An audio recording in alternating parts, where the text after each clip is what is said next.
anybody that takes birth takes the risk of dying. So if you look at it that way, life itself is a risk, because the day you are born, you signed a contract with God or with the cosmic consciousness that one day you are going to die, right? Is there anybody here who thinks he or she will never die? Yes. Why do you think that? I don't see that happening. And Okay. I cannot see, I cannot imagine.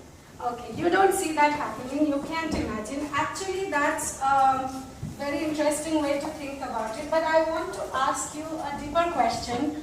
Why do you think that you won't die? Do you mean that your physical body won't die, or the essence that you are, that is something which won't die? Yes.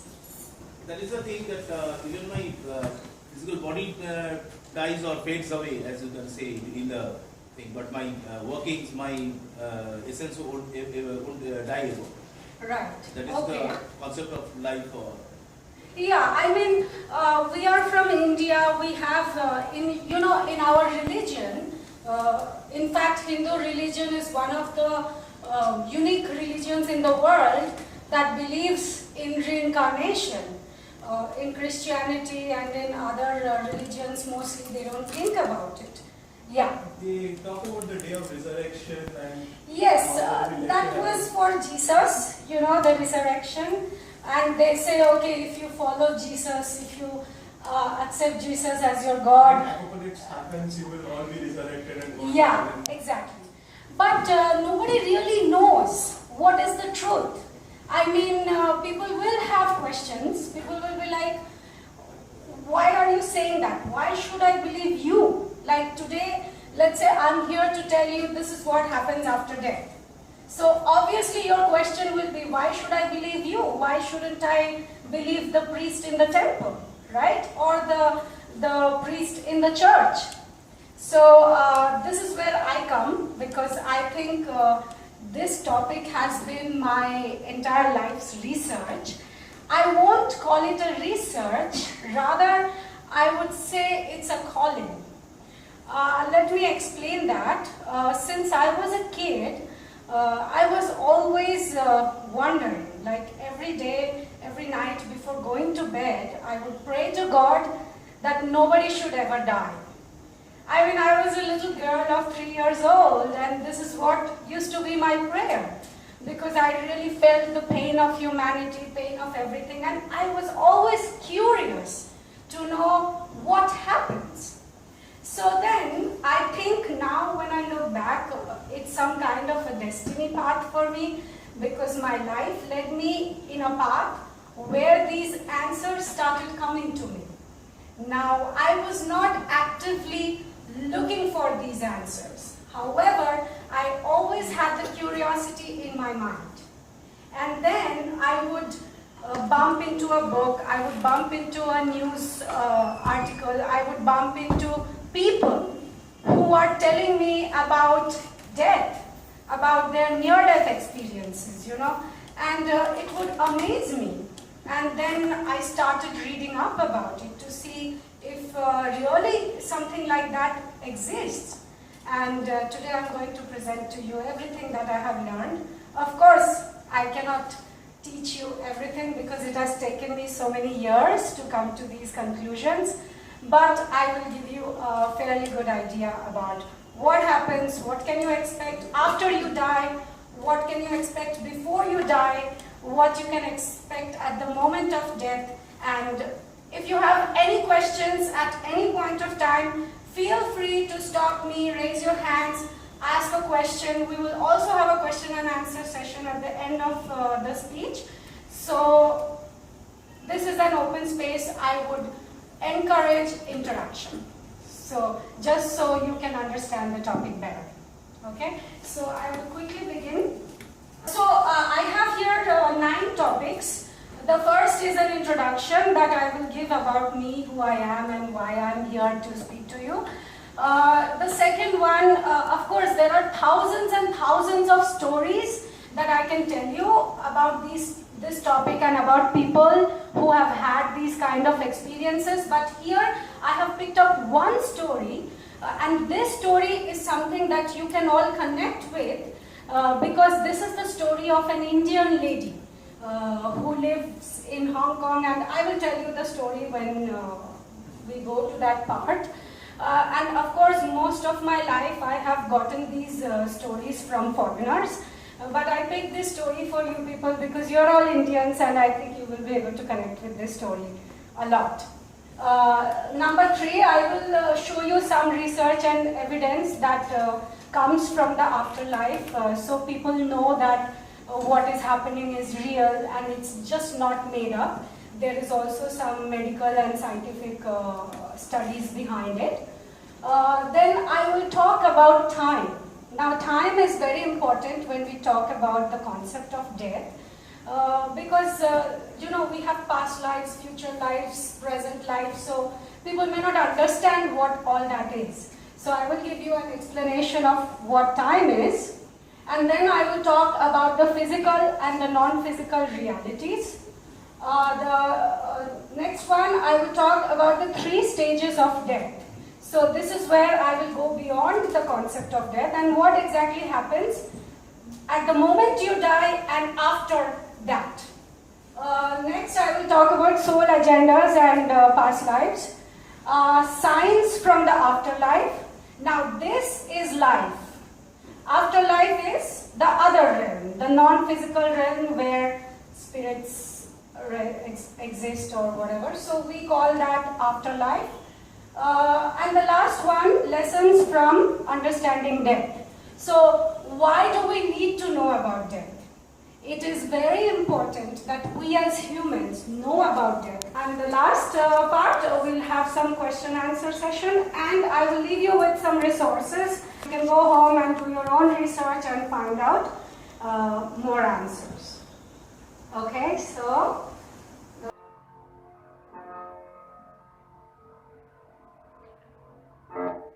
okay, so I will give you a little story about me and why I do this work. So when I finished class 10 in India, I got a scholarship and I went to Singapore to do my junior college and university. And at my university, I was learning German, and we had a lot of German students coming to our university on exchange programs and stuff like that. So during that time, I had a dream to go to Germany, to go to Europe. And I was a scholar there, and you know, going to Europe was really expensive. I was a student. But all my friends who came to my university on exchange programs, Germans, whenever they would go back to their country, I would go with them to the airport, and I used to tell them, say hello to Germany, say hello to Europe, I'm coming there soon, because it was a very big dream to go there. So even during my exams, I used to take my books to the airport in Singapore. It's a very beautiful airport. You can go there and study, eat, you know, you can do a lot of things. So I used to go along with my books. I used to sit in the viewing mall, the viewing gallery over there. And all the planes that used to go towards Europe, I would be like waving at them. You know, I was really mad. So I used to do that, you know, wave at them and say, hey, tell Europe that I'm coming soon. Because that time my dream was to go to Europe. And then one night I had a dream. Now when I woke up, I knew that dream had a meaning. That time I was not so tuned to things like dreams and visions and intuitions. You know, it was the beginning of my life. But I wrote that dream down, and a few days later I got an email in my university inbox, and I opened the email, and the moment I saw that email, I knew it had something to do with that dream I had seen a few nights back. So it was actually an email inviting students to write an essay and go to, and if your essay is selected, you will win a trip. And when I wrote the essay, you know, for me, it was a belief, like I knew I would get selected. It was a knowledge that even now I can't explain why that happened. And as I had suspected, a couple of months later, I got an email that said I had won a trip to Europe. And it was the first time I was leaving Asia. I was so excited. It was an all expense paid trip. And I always knew there was something to do with my dreams and that madness I used to have at the airports and things like that. Anyways, I had an amazing time in Europe for 1 month, and when I came back, I just wanted more. So I joined a student exchange program at my university, and I went to Africa and then South America, Central America, and finally right now I'm based in North America. I'm just here on a vacation visiting my family that I got the opportunity to have this talk. So for the last 11 years I have lived abroad, outside of Asia, but 17 years outside of India. And I got a chance to not just travel and visit to different countries, but also live in different continents. And when I was living, I was always living with the local families over there. So I got a glimpse of their culture and a lot of things, that we in India don't even question or take for granted. You can see a different perspective in different countries. So during that phase, my mind was expanding.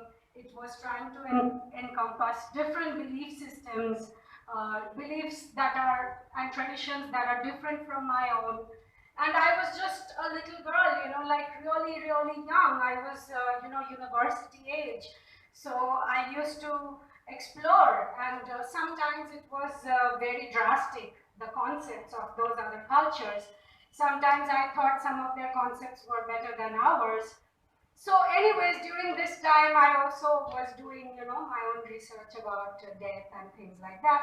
And I would always meet people, or I don't know, there's something written on my forehead that anybody who would ever have um, some kind of extraordinary paranormal experience would always come to me to share their stories.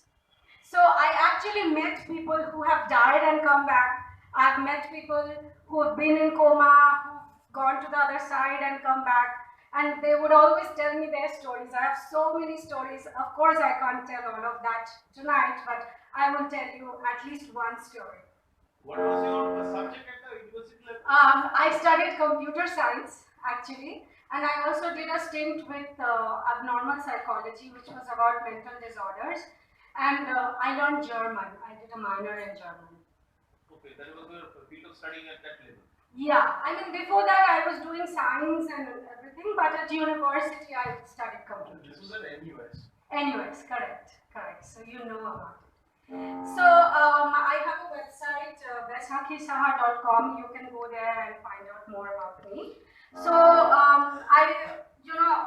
today, after traveling all these years, I published my first book. It's called Magic 9. Magic because I've always been exposed to such magical synchronicities, signs, coincidences, which I wrote in my book. And 9 because 9 is my favorite number since childhood. And the story in this book started on 999, 9 September 2009, and it was published on 9 September 2014. So it has a lot to do with the synchronicities of the number 9. Anybody can have a different number. For me, I felt like the number 9 was my guidance. And truly, I was always in a 9-lettered country like Venezuela, Costa Rica, Singapore, Nigeria was called Naija. So I always had this connection with 9. So even now, I live in Manhattan, so which is like 9 letters. There is always like this kind of 9 that is guiding my path. And today also, if you see the date of today, 27 to 2017, if you add all the numbers and reduce it to a single digit, you will get a 9. So something with another 9. So, was it 9 or could it be 666? I mean, because today Yeah. is also the June, which is 6. Yeah, 666 in 9, all multiples of 9 always add up to a 9, which no other number has actually. So 666 is a multiple of 9, because if you add it, you get 18, and 1 plus 8 is a 9. And if you like divide 666 by 9, you will see it's a perfect multiple. And no other number displays this property. So it doesn't matter, 9 is my personal number, but from a software engineer, a computer student, today I'm an author, a speaker, a dancer, and an actor.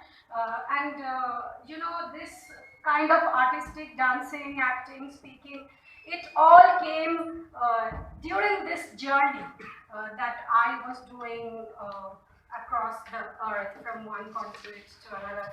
I was changing countries like people change clothes, you know, and people say, oh, it's so hard to travel, it's so difficult, you need a lot of money. But honestly, when I was traveling all these countries, I didn't even have like $1 in my pocket. I mean, honestly, traveling is not about money, it's about will.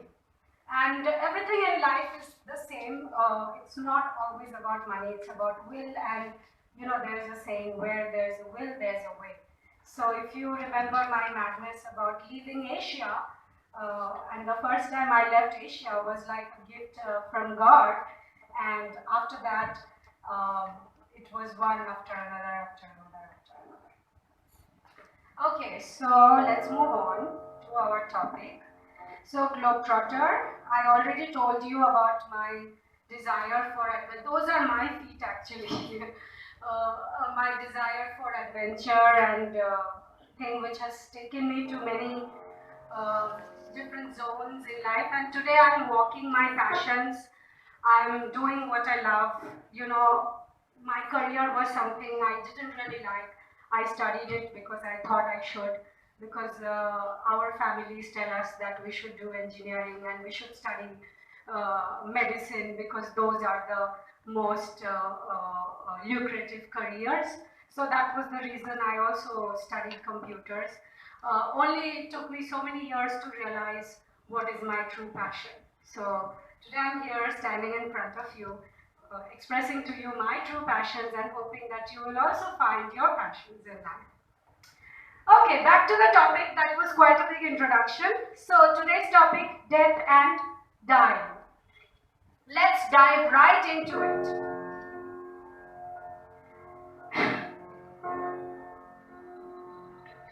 Okay, so we start with a story. We all love stories, don't we? So let me tell you this very beautiful story and how I came to know about this lady. So I was in Costa Rica and I was living with a host family. They were Mexicans, and my landlady in Costa Rica, she herself was diagnosed with cancer, terminal cancer, and when I went to her house, doctors had given her 8 months to live. 8 months, and she had 2 young kids and a family, and this was a relapse. She had had cancer before, and she got chemotherapy, radiotherapy and all that, and she got better. Like for a year she was fine, and then she had a relapse. So then when the relapse happened, she gave up on conventional medicine. She said, if I'm going to die in 8 months, guess what? I don't want any of this bullshit anymore, which is, you know, that chemotherapy and all that. So she gave up and she started doing some energy healing, pranic healing, and taking a lot of vitamin C doses. I used to accompany her to the hospital to do her tests and all, so I really know this story very closely. And I lived in their house for 3 years. Within the first year, she was 100% cancer free. And she had, I will not go into the details of this story, but if you are interested to know, I will tell you later at the end of my presentation. So she was very much into alternative thinking, alternative medicine, alternative stories. And one day she was reading a book and she called me. You know, she doesn't speak a word in English, so she said bye. Okay, she called me bye because my name is Baisakhi, they can't pronounce it. So she said, bye, I'm reading this book. It's called Muero por ser yo. Okay, that's the Spanish name for dying to be me. And she told me about this lady. She said, you know what, she's an Indian, Anita Moorjani, and she had this amazing experience. I'm reading about her and I wanted to share it with you. So I got very curious because I was always interested in these topics, and I looked her up. And what I found really amazed me. I'm going to tell you in detail her story. Okay, so Anita Moorjani, she is an Indian who lives in Hong Kong, and in 2006, if I'm not wrong, she was diagnosed with lymphoma. It's a kind of cancer that was spreading all over her body, and she had lumps like tumors. First she got here near the neck, and then it spread in every inch of her body, starting from the back, the spinal cord, until the lower back. And those tumors used to open up into lesions, and they would start bleeding, and they were all carcinogenic, like they were all cancers. And she was suffering from cancer for 4 years, and she had 2 friends who had died of cancer by doing chemotherapy. So she refused to do chemotherapy because she said, if I'm going to die anyways, then might as well die a dignified death instead of going through the torturous chemotherapy. Then what happened was her organs started shutting down because these lumps, her cancer was like spread all over her body. So, and they were really painful because they would always bleed. So she had a nurse in her house who was caretaking her. She was married, she had a husband. And one day, one night, she was in so much pain that the nurse gave her an extra dose of morphine, some kind of a painkiller, I believe. And she did not wake up from that. She went into a coma. The next morning, when her husband found out, rushed her to the hospital. And the hospital people were kind of angry that they brought her there, because they said, why did you bring her here? Because she's going to die anyways. There's no way she's going to come out of this coma. And there's no way she's going to heal from this. So anyways, they had put her with a ventilator and stuff.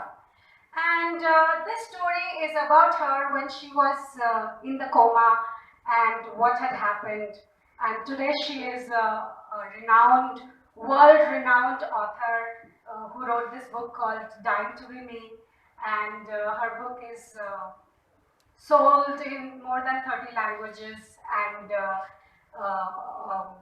all over the world, and all this happened after she came back from the coma.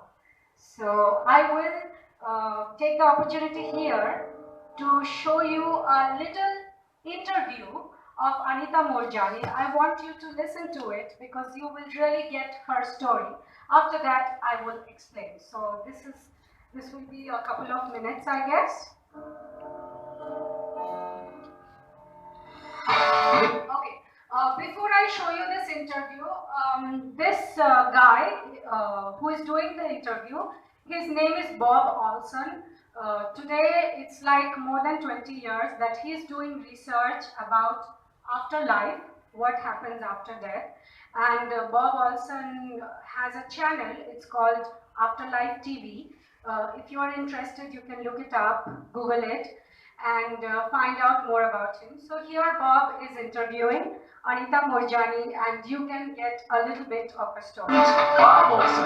Bob's the author of Answers About the Afterlife and the host of Afterlife TV, a private investigator who began investigating life after death in 1999.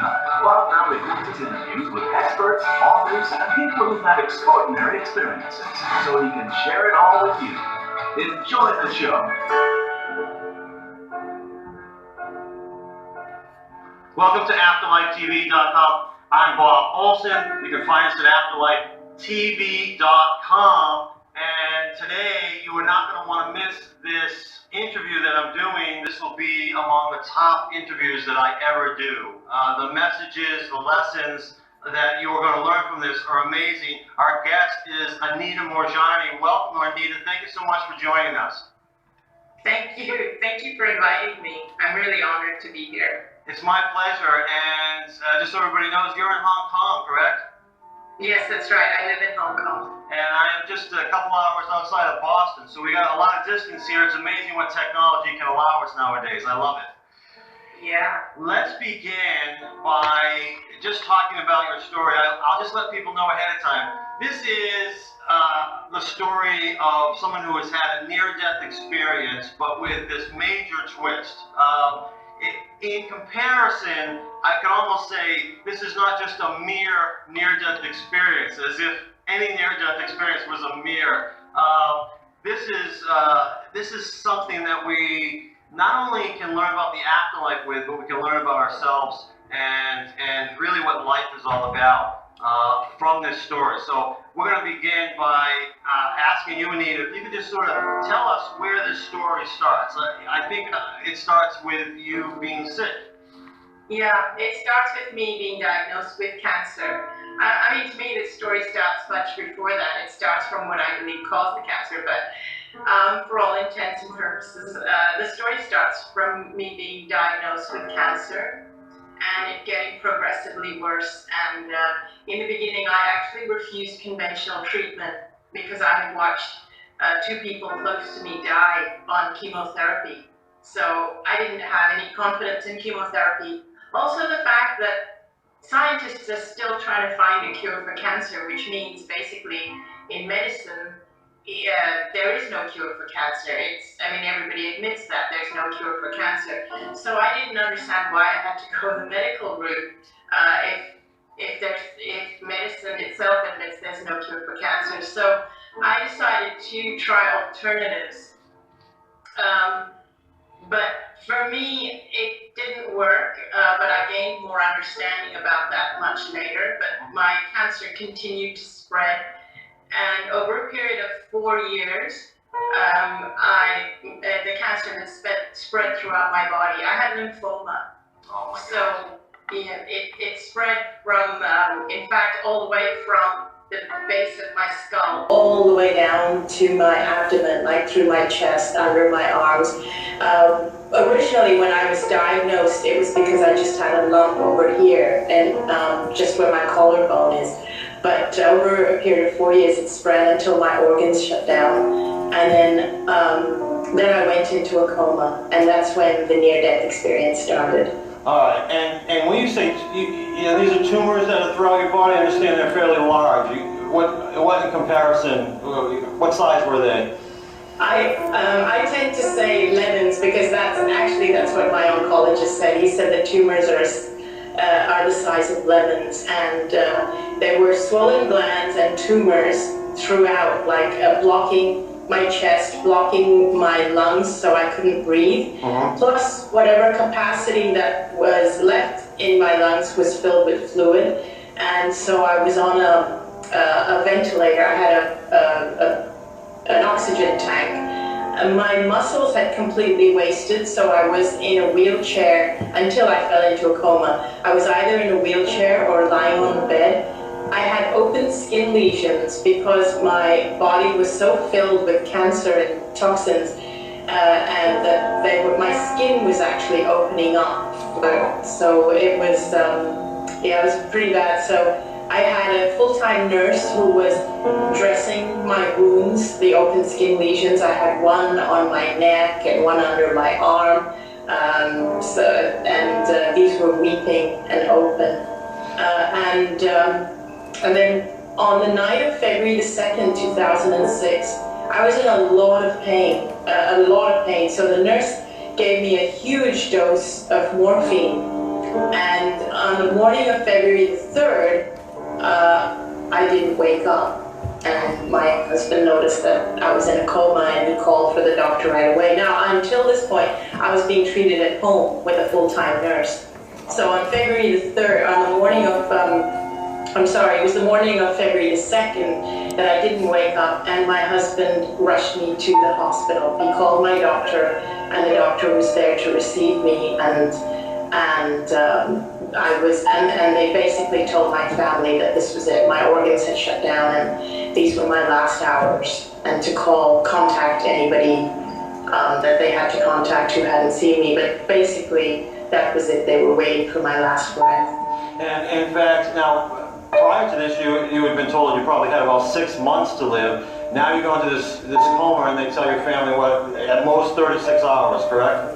That's right. They said at most 36 hours. In fact, the first, the oncologist, the resident oncologist of that hospital, she wasn't my regular doctor. My regular doctor was waiting there for me, and then spoke to the resident oncologist, and the resident oncologist actually said, "We never take in patients in this condition. Basically, she's just come here to die, and you know, if that's what she's going to do, we can't see why. We don't see why she can't do that at home. Why did she have to come here?" So that's such compassion.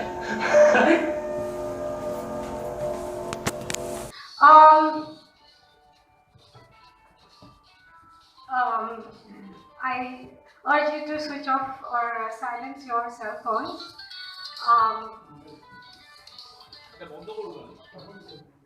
Okay, so what happened next to Anita Moorjani is that she left her body. So she was lying there in a coma in the hospital, and she has, you know, this whole tumors, everything, and nobody expected her to wake up from that coma. And she was out of her body, and she was able to perceive everything that was happening in the hospital, including the doctor who told her husband, like, downstairs in the hospital, like, she's not going to survive and things like that. And she had a total memory of all of that, even though she was lying in a bed in a ward, emergency ward in hospital. But when she woke up, she was like, she didn't even know that she was in a coma, because she was addressing the doctor by his name, and the doctor was like, "How do you know my name? You've never met me before." And then she even told the doctor all the conversations that the doctor was having with her brother and husband and family, which was not even in the hospital. And then, so her story goes like this. When she went to the other side, she met her father. Her father was deceased 10 years ago. So if this was in 2006, I can calculate that maybe in 1996, her father had died. And he met her on the other side. And she also met one of her friends who had crossed over before her. And her father told her it was not her time to die. However, later I will tell you that death is a choice, just like life. It might surprise you, but stick on with me to learn about it. So she says that she had the choice to go to the other side, and she experienced this unconditional love. She met people who she loved before, and she honestly didn't want to come back. But she could have chosen to stay there. However, she realized that a part of her life agenda was still incomplete, and it was meant to be carried out with her husband. So she actually tells in this interview that if she had chosen to stay dead, her husband would have followed her in a very small amount of time. But she decided to come back, And this is where the miracle happened, because when she was on the other side, she actually understood what had caused her cancer and why she was ailing from it. And if we have time, I will play that excerpt of the interview. So when she got that knowledge and she was out of her body, she felt like she was one with the universe, you know, and her consciousness was non-localized. See, our bodies are always at one place at any given time. However, our minds, our consciousness, our thoughts can be anywhere in this cosmos, in this universe. Right now, you can think about your past, you can think about your childhood, and actually in your mind, you traveled time. You can think about another country, you can think about another place, and in your mind, you can go there. So when she was there, she was experiencing this non-localized reality. And this is where she understood the knowledge behind what caused her cancer. This experience happened in 2006, and in 2012, her first book, Dying to Be Me, was published in 30 plus languages, and today she travels around the world, spreading her story, telling people about these concepts. So let's move on. Now I have a question. Yeah, go on. In the afterlife experience, that whatever she was seeing and whatever she was experiencing, was it all related to herself? Yeah, I'll come to that. That's a good question. So, first I have to tell you this story, so I give you some evidence. Now I will go into the whole process of death and what exactly happens, okay? So then your questions will be answered, and if not, I will go. Okay. I want to briefly speak about this lady called Elizabeth Kubler-Ross. Now, Elizabeth was a physician, a doctor, during the Second World War. She is from Switzerland, and she was one of a triplet. So she was born with two other sisters all together, and she had very slim chances of survival because she was the smallest out of the three. And when she was born, she had, I think she was in intensive care for a few months. Anyways, she grew up to be a doctor in Europe, and during the Second World War, during this time, death was a total mystery. I think Elizabeth Kubler-Ross and Dr. Raymond Moody, you can look him up. At the end of the speech, I will give you the details of it. They were the pioneers of death and dying research. Of course, I'm sure people had been researching before that, but these two people had the courage to publish books like this. So Elizabeth Kubler-Ross, she used to, during the the Second World War, the Jews were put in concentration camps by Hitler. And when the Second World War was ending, Elizabeth would hitchhike. She would go from one country to another country, trying to give medical aid to these soldiers and people who had survived concentration camps and who were like severely malnourished, who were like dying. And she also did a lot of work with dying children who had leukemia and terminally ill cancer. So during this time, she realized that when she would go to these concentration camps, she would see on the walls of these camps, people were painting butterflies. And she noticed in more than one camp that people were doing these paintings of butterflies. And she was very curious why these people, before dying, they would paint butterflies.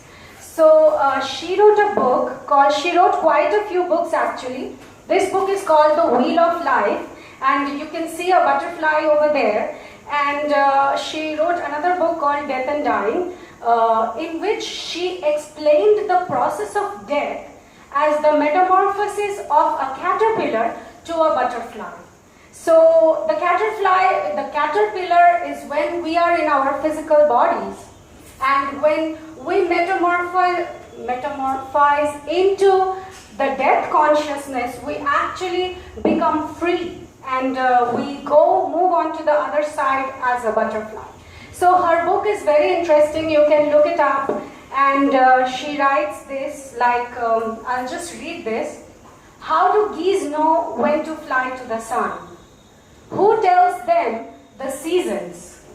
How do we humans know when it is time to move on? As with the migrant birds, so surely with us there is a voice within, if only we would listen to it, that tells us certainly when to go forth into the unknown. So by unknown she means death. And she is trying to say that we have an internal guidance system, and when the time comes, we know that we have to move on. And something happens that takes us out of this consciousness. So before I begin talking about the different stages of death, I want to quickly talk about time. Now, time is something that we here on earth experience as a linear thing, birth to death. You know, we remember yesterday, we cannot remember our futures, but we can remember our past. Now, this is there for a reason, because here on earth, we need to experience time this way for us to live this life. However, in the afterlife, there is nothing called time. In fact, time does not exist. Now, to explain time, let me show you, give you a metaphor. Imagine this book is time, okay? If you can imagine. Now, here on earth, when you read this book, you will read like page 1, then page 2, then page 3. So, you are reading one page after another page after another page. So, for you, the experience of time is like linear. First page 1, then page 2, then page 3, and that's how you understand the story in the book. However, if you look at this book, all the pages exist simultaneously. They are all existing together, and you can easily first read page 99 and then go to page 1. Nobody will stop you. And in fact, this is what always happens when you are sleeping, when you are dreaming. You don't understand your dreams because they don't make sense, because you are reading different pages and you are not reading them in a sequence that you can understand. So many times you will actually have dreams about past lives. And then in your present life, you can have a deja vu. I don't know if you've heard of deja vu. Who can tell me what a deja vu is? It's a French word actually. Yeah, correct. It's a French word. What does it mean? The same. Interview with the person to meet, understand each other, interact. Right. Okay, the experience of deja vu, I must tell you that when I was in Africa, especially not in the other countries, more in Africa, I used to have a lot of deja vus. Now, deja vu is a feeling. Let's say right now I'm standing here. For a fraction of a second, I will have the sensation that I have been here before, I have done this before. And yet, it doesn't make sense because this is the first time I'm coming here. I've never come here before, so why am I having this feeling? Now, what happens is, when you are, let's say, asleep and dreaming, your soul has all these energies of all your other lives. So what happens, sometimes some of that energy lingers in your present consciousness. So you wake up, you go about your ways, and suddenly one day you have a deja vu feeling, and then you're like, I've been here, but the moment you try to think about it, it goes away from your mind, and you don't know how to explain it. So, yes. I have a question, ma'am. Many of my friends have told me this kind of experience, that this thing has happened before. I know, I tell this story and someone will clap. I know that. Right. But this has not happened with me till now. Why? It doesn't matter. I'll tell you why. Because you don't need to see that, that life or that experience. Another thing is, you are probably not attuned so much to that energy. I will tell you, some people are naturally psychics. Some people are not. So people who are intuitive, for example, remember I told you how I went to Europe. I had a dream. So these kind of dreams are called precognitive dreams. I had a dream 3 months before I went on that trip. And because that dream had come, and that time I was studying these things, I took note of that dream. You know, sometimes what happens, you maybe had a dream, but you don't remember. You don't ever try to remember your dreams. If you keep a dream journal and every morning wake up and start writing down your dreams, you can even get creative solutions to your problems. Let's say you're stuck with something. I'll tell you a story that will amaze you.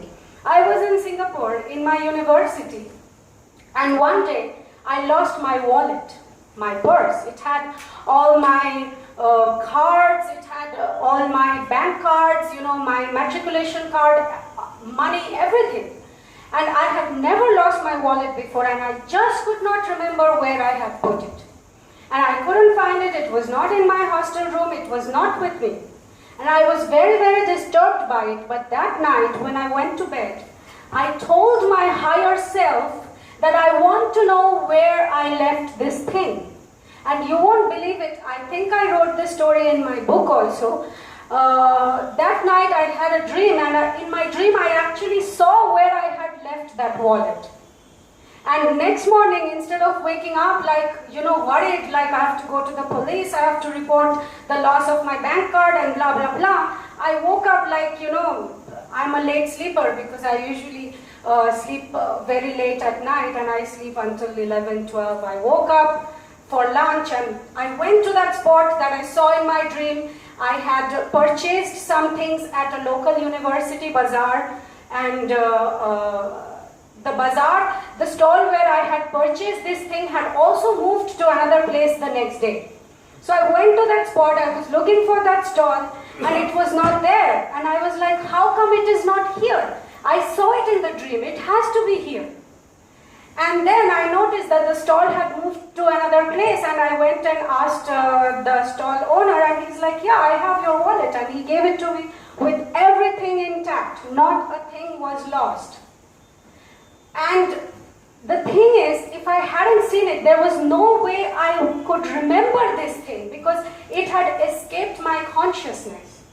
So if you want to start noting your metaphysical experiences, I would suggest every time you experience some kind of coincidence in life. Let's say you're thinking about something and suddenly you see it.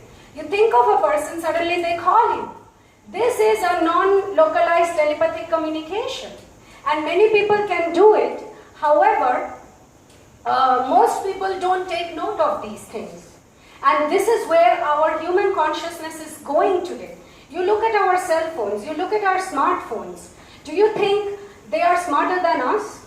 No, never. So if what our smartphones can do, like just call anybody at any time, I'm telling you, in the next 100 years, or maybe even less, 50 years, we won't need smartphones. When we have learned how to develop our mind to that extent where we can just communicate with someone telepathically. Now, your question. Yeah, the loss of the wallet that you were saying, can we say that when you were dreaming, your subconscious awakened? Because you were putting a lot of stress on where I had kept it and all, and because you couldn't find it in your consciousness, when you went to sleep, your subconscious correct. See, I just told you, dreams can have many meanings. You can see a past life, you can see a future life. You can have a creative solution to your problem. Like for me, this was a problem, and I got a solution. So like this, through your dreams, it's not just other lives. It can even be your own present life. Let's say you are seeing something about your family or your husband or your spouse and you don't understand that. And they are not always communicating directly. Sometimes they are communicating through signs and symbols because that is how the consciousness or God or the universe or all that is, whatever name you call it, communicates with us. And that is what my book is about actually. It is about signs and omens and how through signs and coincidences God is actually talking to us 24 hours, 7 days a week, 365 days a year. But we don't take note of it. We disconnect with this thing, this ability that we are all born with. And then when others display these kind of abilities, we doubt them. Because we haven't had them ourselves. But I urge you, if you want to have these kind of experiences, start taking better note of your dreams, your feelings, your intuitions. You would have never heard someone tell you that I listened to my intuition and something bad happened. Usually people will say, I had a gut feeling. I thought I shouldn't do it, but I still did it and something bad happened. I wish I had listened to my gut feeling. So you see, we all come with an internal guidance system. However, we don't listen to it because we are so into this physical experience that we totally ignore the metaphysical parts of us, which is the mind, the soul and everything. Yeah. So, applying a scientific approach or a more scientific approach would necessitate the application of Occam's razor, which is the simplest solution is usually more likely to be true. How would you then analyze the evidence in that? So Freud has the interpretation of dreams, where he's tried to write down. Yeah, Freud did not do it from a spiritual perspective. He was more. From a sexual point of view. Yeah, and that is okay. He had some fetishism in that regard. And people, there is psychology that explains mental disorders, and I have studied the psychological aspect of mental disorders like schizophrenia, multiple personality disorder. However, if you see the spiritual aspects of it, you will understand so much more. In fact, you will see how gifted these people are, and they have come here to raise the consciousness of our planet. Like nowadays, in America, in the Western world, ADHD, attention deficit hyperactive disorder, is like an epidemic. That everybody is like, oh, ADHD, it's a disease, it's a disorder. However, if you really know what ADHD is, you will see it is such a blessing. It is not attention deficit. In fact, it is attention surplus. These are people who are at any single moment, they are perceiving so many different aspects of reality that they are not able to concentrate on any singular aspect of reality. But human beings don't understand that, so they call it a deficit. However, it's not a deficit, it's a surplus. And these people come here, they are always so perceptive, like most ADHD people are so gifted, they are so intuitive, and they are also telepathic. Spiritually, they are called indigos. Indigos are people, they have an aura, and the aura is like indigo color, dark blue color, and those people are usually here, and they were born from the late 1980s or the mid 1980s, and they have come here to bust a lot of dysfunctional belief patterns that exist in our society, that is not serving humanity as a whole, that is hurting us more than healing us. And ADHD people are everywhere. They are in educational systems, in politics, in entertainment.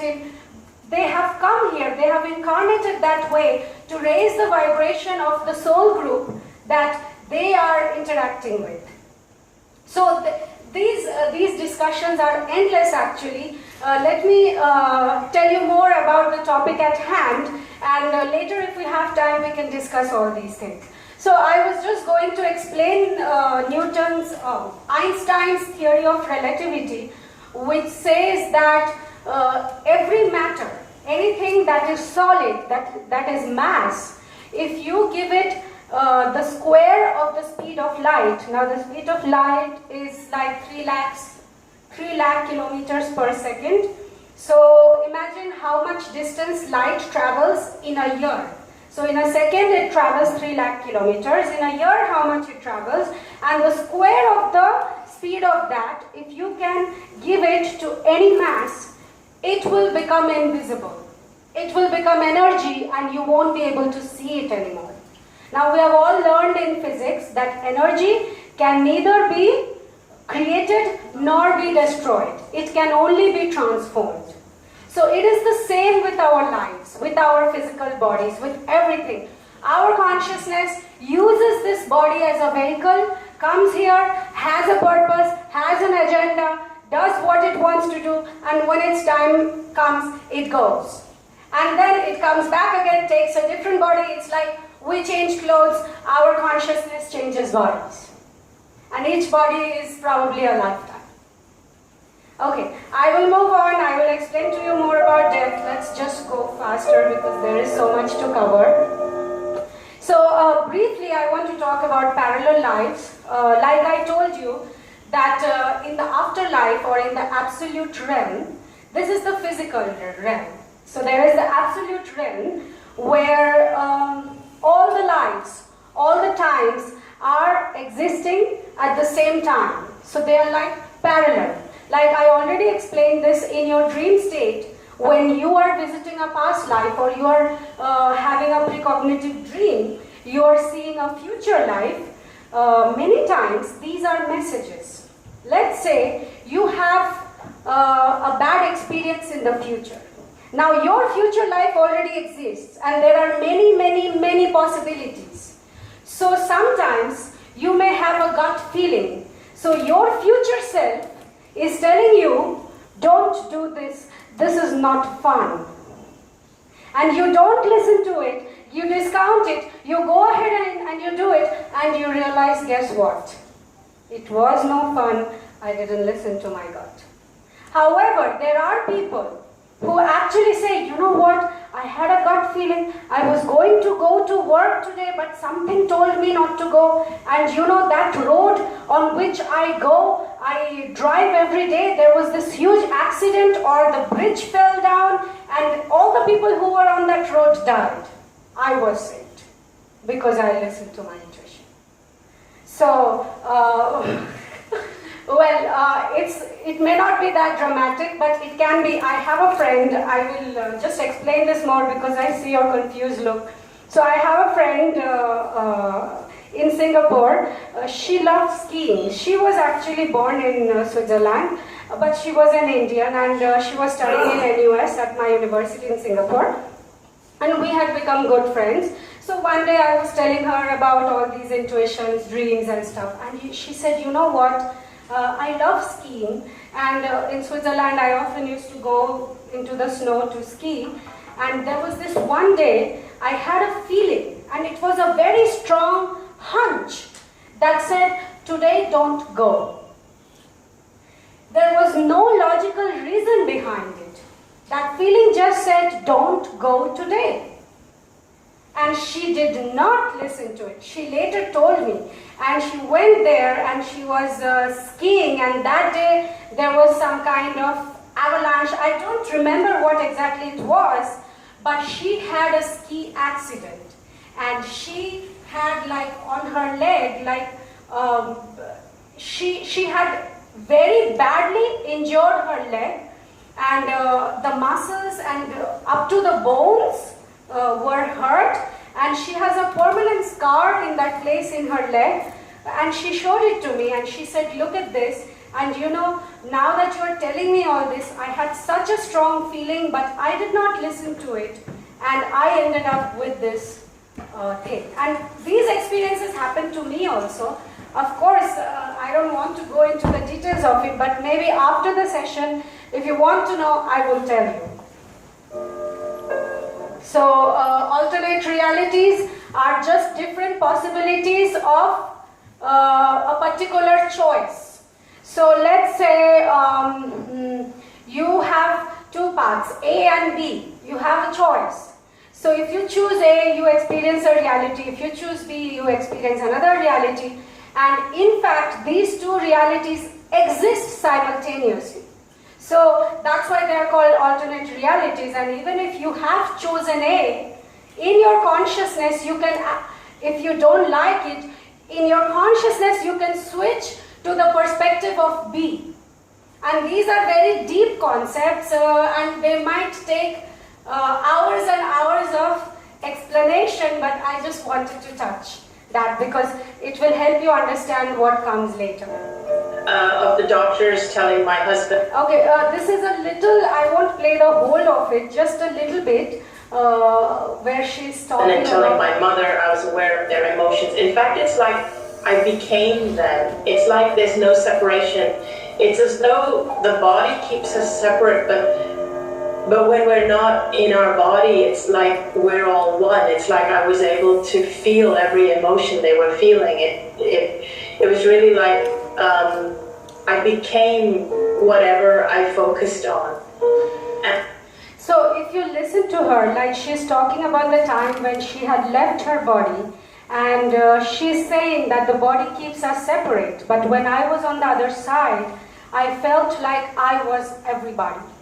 I could feel it. It's not even a thinking, it's an instant knowing that you can actually connect with the thinking, the thoughts, the perspectives of everyone around you. So as she was saying, I became them. She became her mother, she became her brother, she became her father, and she had like one step in the afterlife and one step in the physical. So she was somewhere in between. Okay, I will skip this and let me just move on to the next part of the presentation. So I think I already spoke about the physical and the non-physical, and here is a very nice quote. It says, "The day science begins to study non-physical phenomena, it will make more progress in 1 decade than in all the previous centuries of its existence." So, 1 second. Just another little thing I want to show you. If you see the structure, that is the structure of ice. Then you see it is becoming water and steam. Now, if you look at the structure of steam, you see that the molecules are disconnected. They are not connected together with any kind of bond, right? Now, this is the non-localized form of the soul. So this is where you can say, I was in Hong Kong, I was in India, I was in Germany at the same time. Because when you leave the body, you leave this present consciousness, you become non-localized. This is what Anita Moorjani was telling in her interview. That I could see my brother was taking the plane and coming from India to Hong Kong. I could hear the conversations of my doctor. I could see what was happening in the other wards with other patients. How did one person, how was she able to be in so many places at the same time?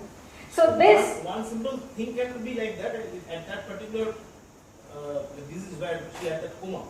So she can hear and listen to the what is the conversation. How? How can she hear what is happening in India? She is in Hong Kong. No, in India that is not, that is a belief. If I am sick at home, I will believe that my wife will be coming to me from... No. She knew all the details.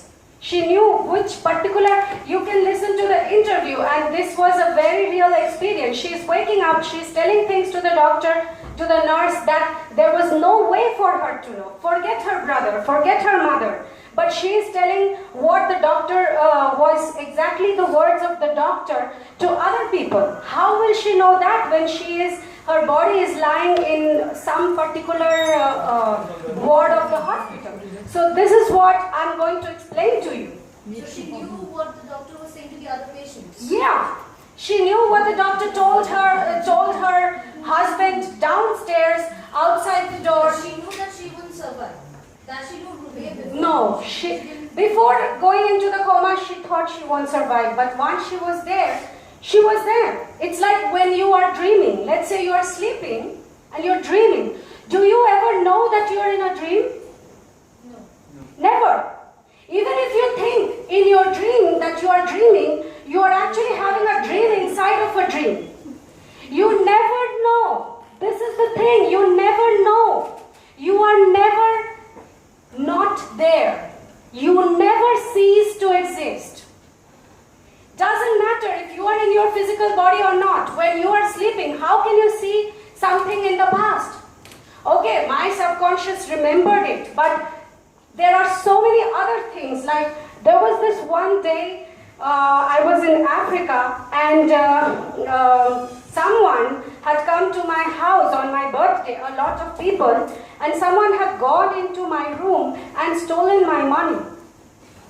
And there were at least 20 to 30 people in my house. I had no way. See, this is not a remembering. You can say the wallet, when I went to sleep, I remembered. Right? My conscious mind was relaxed, and my subconscious mind told me the answer. However, when I found this money, I had gone with some dollars, all that dollar was missing, and it was vital money for me there in Africa in the middle of nowhere. And one day I find out it's not there. And that night I had a dream, and I knew exactly who had stolen the money. And we found out it was that person. Maybe So that was your psychology, because the person who steals something. No, see, I am telling you, there was no way. See, it was my birthday. We were on a student exchange program, and we were all meant to travel from my house. We were in Abuja, which is the capital of Nigeria, and there was a student exchange conference in another state. I think it was Lagos, which is like you have to travel 7 to 10 hours to get there. And these people had come to my house because it was my birthday. They were there to celebrate. How on earth would I have that intuition? How on earth I would know that out of the 20 people, who would steal it? So this kind of information, I'm telling you, suspend your limiting thoughts. Allow the universe to show you otherwise. You will not regret this. I am telling you. Anyways, so now what happened? Okay, so now the main part, we have done quite a bit. So now I will go into details of death and what happens in the process of death. Now again, before I tell you the 3 stages, I will tell you the 3 stages one after another, but most of them happen instantaneously. At the same time, some people will say we went through this state, some people will say we didn't go through this state. A lot of near-death experiences recount this. So again, because in the afterlife time doesn't exist, this is very interesting, but let me move on.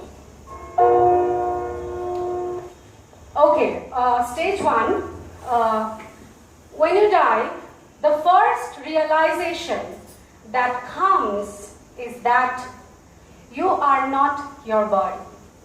We spend an entire lifetime tending to this body, acquiring material, physical, everything, good name, good fame, blah, blah, blah. At death, finally you get out of your body and you look at your body and you're like, oh my God, I'm not my body. Now this particular experience, it's called OBE, out of body experience, and it happens for a lot of people. Let's say they have a fatal accident, or they are getting into a coma, or sometimes people just sleeping, they can have out of body experiences. So this particular experience happens not just in death, but also in life. Many people living, they have gone out of their bodies. Even me, a few times when I was sleeping, I left my body, I could see I was not in my body, came back, and I was like, oh, okay, I was just out of my body. And this guy is nodding. Yeah, this guy is nodding. And I've had so many friends who tell me, I was out of my body. Even though I was sleeping, I could see exactly what was happening in the other room and in the other space and in the other. And then I saw my body lying in bed, and I got so scared, and then I entered my body. So when you are alive, you see that silver cord. It's called a silver cord.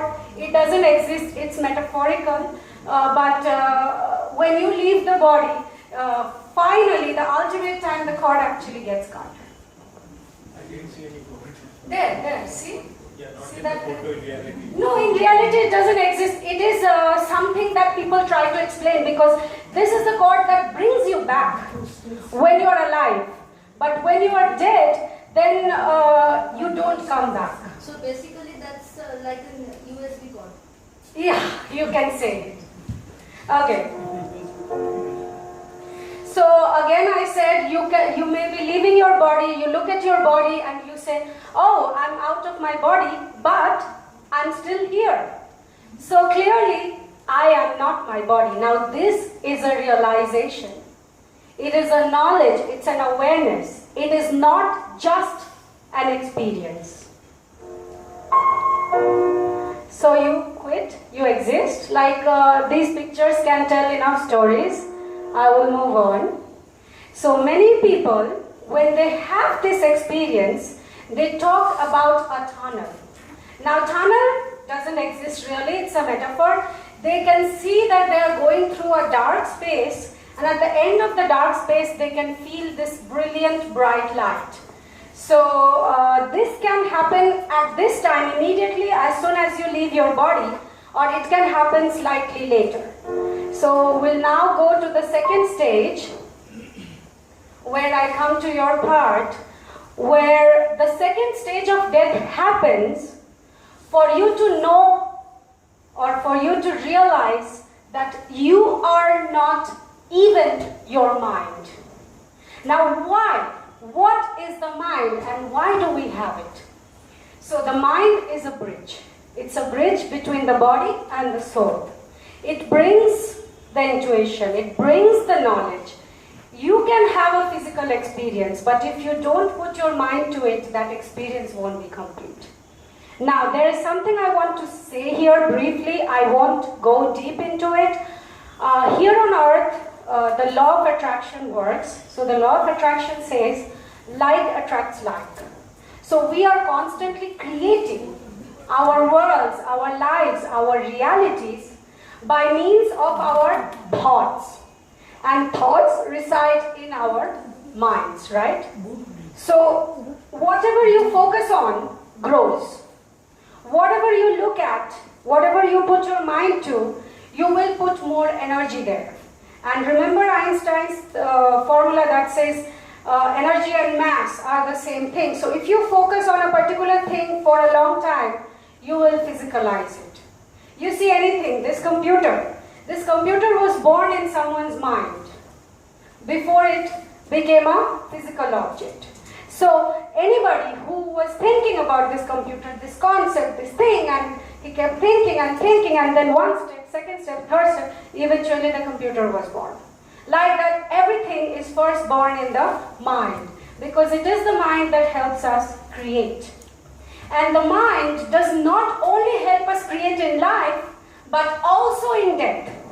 And it happens for us to know with our realization that we are not our minds. How? Okay. People have different beliefs about death. It can be religious, it can be what your family told you, it can be, what you perceive. So usually what happens, hell, heaven. People say, oh, I was in hell, or these religious scriptures talk about hell and heaven. What exactly is that? Do we really go to heaven? Do we really go to hell for our past deeds? What is it? So everything hell and heaven is in our minds. Now at the point of death, whatever you believed about death, so if you have believed that I have done a lot of sins, I will go to hell, you will have an experience of hell after death. Because you are creating, and after death, creation is instantaneous. Right now in physical life, if you think of a disease, give it enough energy, think of you coming down with fever. Think about it for 2 days. If on the 3rd day you don't have fever, you can shoot me. This is how diseases manifest. And we don't even know it.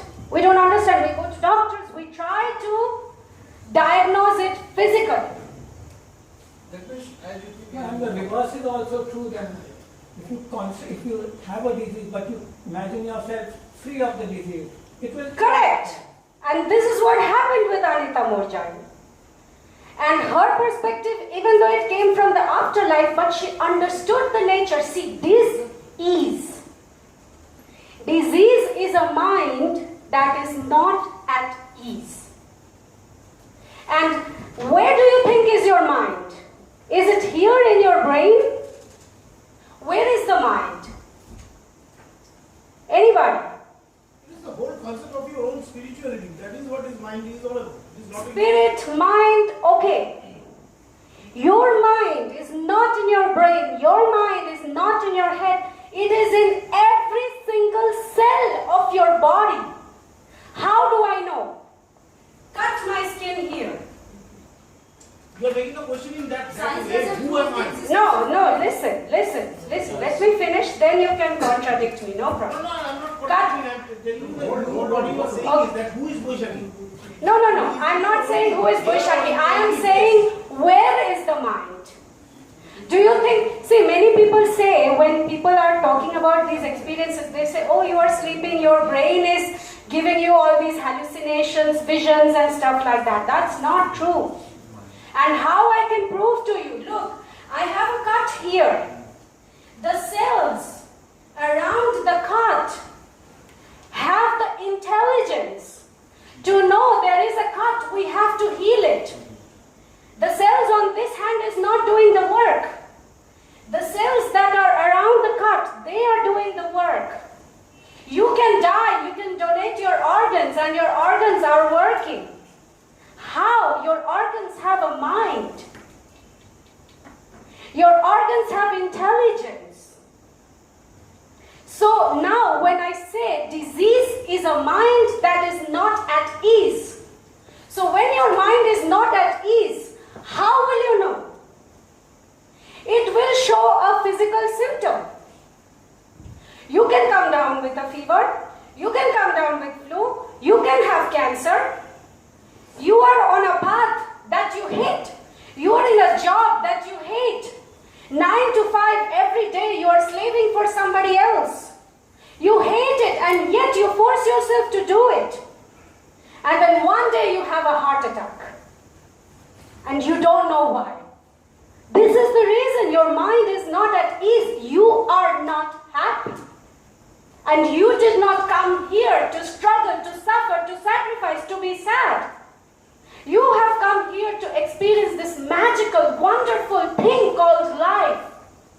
Physically, do you know how many souls out there, how many spirits, they are fighting to come here on earth? You cannot give a big warm hug to a person in the afterlife. You cannot enjoy an ice cream in the afterlife.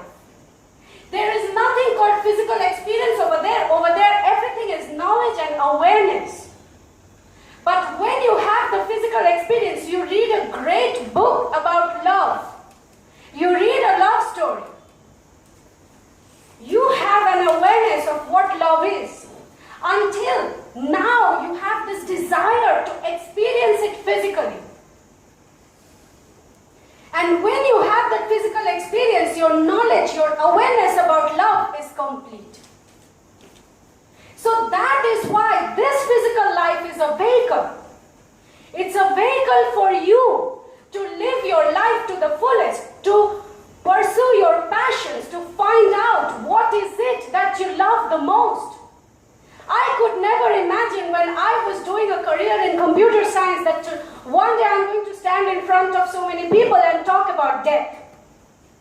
It took me so many years to find out that I want to bring this awareness to hundreds of thousands of people. And it was not easy to come where I am here today, being invited to do a speech like this. So, this is my passion. You can see my body language. You can see how passionate I am about this to convey these concepts to you. People are suffering because we come in a duality of contrasts. We are in a place of contrast where you will never know what happiness is if if you don't experience sadness. You may have born in a poverty-stricken family, and this poverty gives you the desire to experience abundance. And so you grow up, you go about to create it. However, most people, when they experience the contrast again and again, people around them telling them, you can't do this, you can't do this, they get scared. Because fear attracts fear, and once you get scared, you go down the negative spiral, more scared, until your dreams die off. And you are just existing. You're not living because you are so afraid to die. You know, when I went on all these travels, I never had insurance. I never, people would say, aren't you scared? You went to Africa. I was living in a ghetto with gang fights happening around me, bullets shooting around me, and I was not scared. I said, what is the worst that can happen to me? I will die, but I'm not scared of death. And people will be shocked. Such a young girl. I was barely a teenager. And I was doing this, and people were like, oh my God, how come you're not afraid? And believe you me, people have died on my right-hand side, people have died on my left-hand side, but I have not died. Just last year, the house where I lived in Costa Rica was robbed. They came, they took away everything, they held us all at gunpoint, they had rifles. My landlord, he died in my hands. I did not die. So, how come my life was spared? There is something here, right? So, again, when you are not scared to die, when you're not scared, you're like, when death will claim me, I will go. Doesn't matter. Then only you can live life fully. When you're not scared of falling ill, you won't fall ill. However, sometimes we are placed in negative environments, situations where people are complaining and this and all this negativity, then even though you try to be positive, you can't, and you can become sick and everything. Sometimes it is hard, but it is not impossible. Okay, I will move on. Oh, my computer hibernates every time. Yes, tell me. If you visualize something better for yourself, then will it happen like that? It will raise the vibration. So if you look at everything as energy, or let's say it's a vibration, so every thought has a vibration. A negative thought has a vibration, a positive thought has a vibration. Let me give you an example. Okay, let's say you have a thought with vibration X, okay, and this is a very uncomfortable thought, okay, and let's say a car accident has the vibration X. So you are not thinking about the car accident, but you have a vibration, a thought which has the same frequency as X. Now you go out, you go to work, and you get into a car accident, and you say, I didn't think of the car accident. No, you didn't think about the car accident, but what were you thinking when you left home? What were you thinking yesterday? So that is the thing. What you think, you attract. Now, you are not thinking of cancer. You're not thinking about a disease. But you are constantly worried about something. You're thinking negative, you're complaining, you're not happy with life, and you think everybody is bad. You know, those thoughts. And then you fall sick. Yeah. It's very different from Pavlov's conditioning of dogs. Huh? I don't know that one. But animals also have souls. Animals also choose which family they want to be with. They are not separate. The experiment was done with dogs, but it's applicable to humans. We have conditioning as a subject in psychology. Yeah, I mean everything has consciousness. Even the tree, this book, everything has energy. Everything. It is a matter of how exposed, how evolved that consciousness is. Right now on our planet, human consciousness is more evolved than some of the animal species, not all.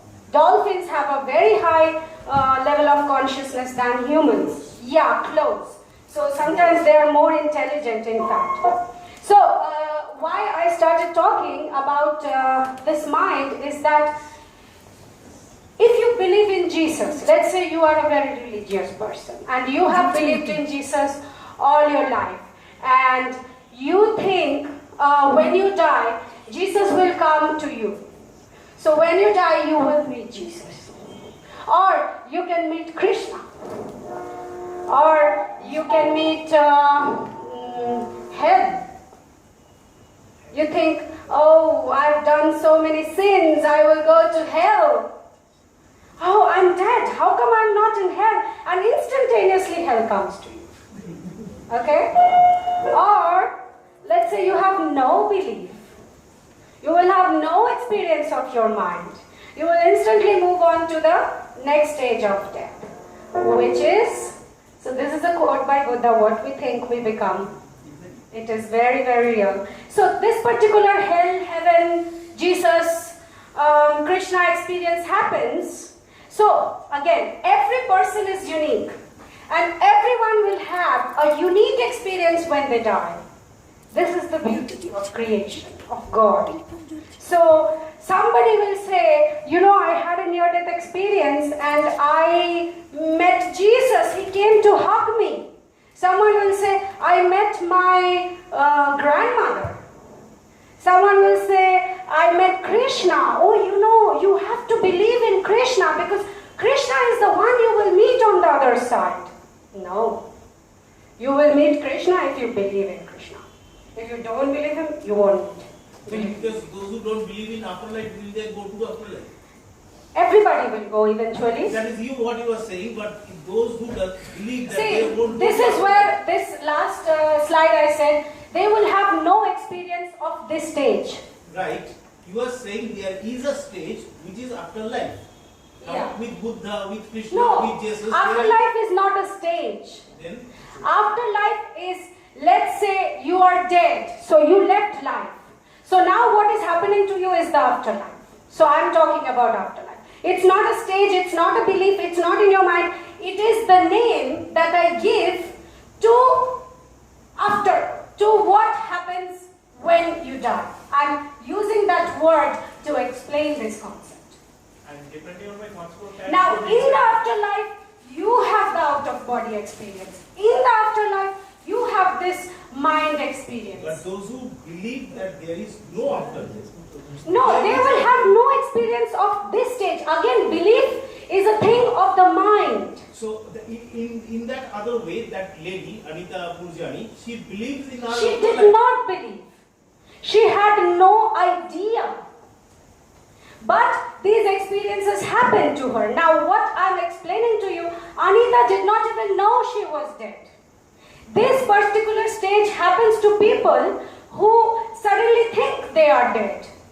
They see the body, they see the people, they see their body being buried, they see they are burning the body, and then they're like, oh yeah, I'm dead. So that is when this thing happens. What if I don't believe I'm dead? Then you won't have this experience. In fact, there are so many souls who are still there, who don't, it doesn't matter because in the afterlife there is no time. But eventually, you will move on to the next phase because that is where your soul will go. You can take an eternity to just roam. You know, they say there are haunted houses, ghost spirits. So those ghost spirits, they still believe they are alive. And they are there, they are living, they are taking the plates, they are moving objects and people are getting scared. But those ghosts are not harmful. They just don't know they are dead. So a lot of people, you know, there are mediums, there are people who can come and do some, you know, like energy clearing. And sometimes they help them move on. It doesn't matter, you will never stay at one stage forever because you're continuously transitioning. So if you don't believe, it doesn't matter. You will never be forced to believe something that you don't want to believe. You are researching on this, so have you met any person of that particular religious belief?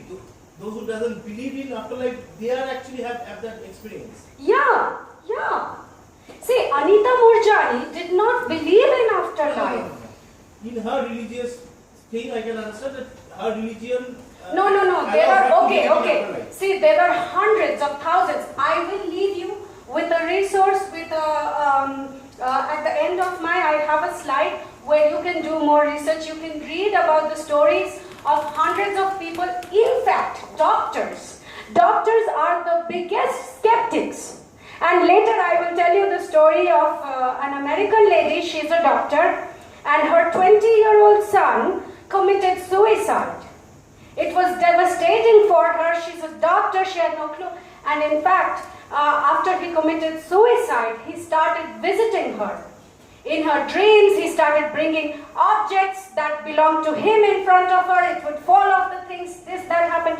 And she could not understand what was happening to her, until she contacted a few mediums, and today she wrote 2 books. One book she wrote about her conversations with her son in the afterlife, and another book written by her son from the afterlife through a medium that says, my life in the afterlife. I will come to those stages later. And this doctor, she's alive. She did not have any belief of the afterlife, but her dead son has been communicating with her for the past he died in 2009, I think, so for the past almost 8 years. And today, every Thursday, she has a radio show, national level in America, and people from all over the world call her, and people are communicating to their deceased people through her son, through the mediums that she employs to do this. It's amazing. I will come to those parts later. Okay, I have a question, not regarding this afterlife.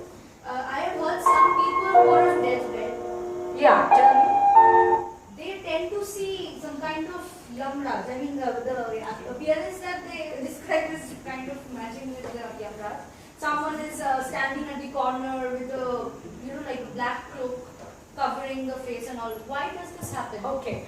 So again, Yamraj is a concept, is a belief. And honestly, yeah, it is totally created. Not a very handsome person. Huh? No one sees. See, again. He's not a handsome person. Yeah. He needs to be black. Exactly. See, yes. You see, have you watched the movie Bahubali 1? Do you remember the war in the first movie? All the people that were attacking this Shivagami's empire were black. So black, we in India, pathetic, okay? We have a concept.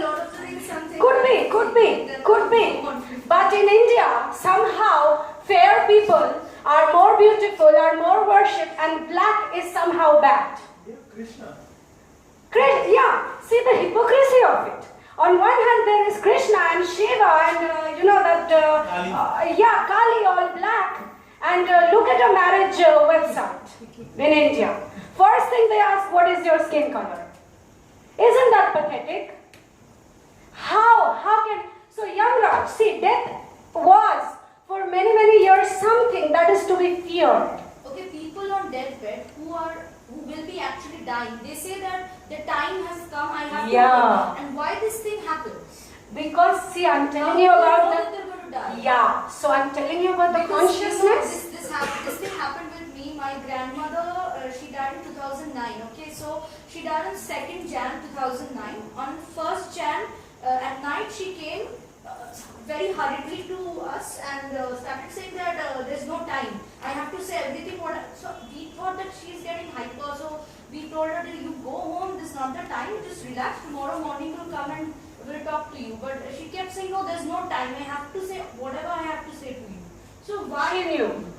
No, she doesn't know that she will die the next morning or the next day. But how does she have this thing that the time is pressing? See, this is a very good question, and this will fire some of your doubts. Answer it in this way, she might have did it for n number of times. No. That's because she died on See, that. They remember that. Look, you can give hundreds of logic, but it doesn't work like that. Read a book by Elizabeth Kubler-Ross. It's called Death and Dying, where she is doing her research with terminally ill children. Okay, they are all terminally ill, they are in the hospital, and so many times near death, what happens, they will have that out of body. Already sense that you are going to leave. Sometimes a healthy person also, that just like leaving for work, sometimes tells, suppose his children or his wife that I'm going, you do all this. Like he doesn't say all these things in other days, but that day and that day he died. And he died. It's an inner feeling, you know. It's like, how can I explain it? After all, your intuition, which is your higher self. So we all have a higher self. Now, higher self is nothing but us. But it is somewhere here, let's say, it is constantly guiding us. So the thoughts, the intuitions, the everything, the higher self is giving us. Now sometimes we can choose to listen to it, sometimes we can choose not to listen to it. But basically, higher self is a higher consciousness. So if you dissect the mind, there is the subconscious that you told, which has all the memory of our childhood. Let's say I forgot what happened when I was 5 years old on my birthday. But my subconscious mind remembers, and maybe I can see it in a dream state. So the subconscious is the reservoir of all our experiences, even past lives. And when you do hypnosis, hypnotic regression, you can actually pick up memories from other lives. That's the subconscious. The conscious is a very minuscule part, which you are right now awake, conscious. Then there is something called superconscious. Now the superconscious is where our wisdom, our consciousness, okay, let me explain the superconscious like this. Let's say there is a scientist in America who is inventing something. And at the same time, another scientist in Japan invents the same thing. And they had no way, they never communicated with each other, and yet both came up with the same thing at the same time. So this is where actually, so there is something called a cosmic consciousness, which is a collective consciousness, which is what we are all connected to. So that is where we actually get, see, Rabindranath Tagore, people cannot understand him. Where did he get all that inspiration from? How did he write all those things? How many tragedies happened in his life?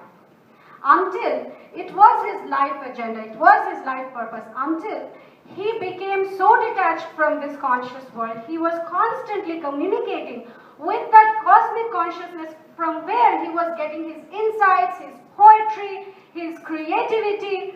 And you will see sometimes engineers have turned into artists after they have had cancer. How does that happen? It happens this way that, you know, maybe you are following a path. Some people would love to just be engineers. Some people are forced to be engineers by their parents, by who think they are doing the best for their children. Now what happens, let's say this person is not, his soul is not meant to be an engineer. One day he gets a heart attack and he goes into this thing, and after that he becomes a poet or he starts singing. These things, how does it happen? Because you are... Because we have some purpose. We all have a purpose, that's why we're here. Your purpose, actually you navigate through your desires, through your feelings. That is another topic we can talk another day. But yes, you have to see, again, your feelings are your internal guidance system. So whenever you are doing something, you see how you feel. See, every life path will have its struggle. For me to come here and do this, I had to struggle a lot. However, if I look at both as a fight, let's say life is a fight. On this side, I'm fighting the good fight. I'm following my desires, I'm following my path, my passion, my purpose, and no matter how difficult it is, I'm fighting this. On the other hand, let's say I'm in a career that I hate, that I don't like, I'm still fighting. But here, I'm miserable. And here is where I can fall sick, I can, you know, have a life-threatening, most people you will see, like cancer people, life-threatening, you know, there is no chance for them to live, and suddenly they have lived, their whole life purpose changes. So this is why it happens, because they get back in tune with their internal guidance system. Okay, about the deja vu that you were saying, why does it happen with other persons and not with me? Because you haven't connected with that part of you yet, or because your higher self doesn't think you need a deja vu experience to have it. Everybody doesn't see. I can tell you, a person who is a medium, who let's say can see spirits, can communicate with spirits, why can't I do it? It's not part of my life purpose. That's not rare. There are thousands. I will leave you with a directory and you can go. It's called the best psychic. This Bob Olson, the video I showed you in the beginning, he has compiled a directory of mediums and there are thousands of them over there. You can contact any one of them and you can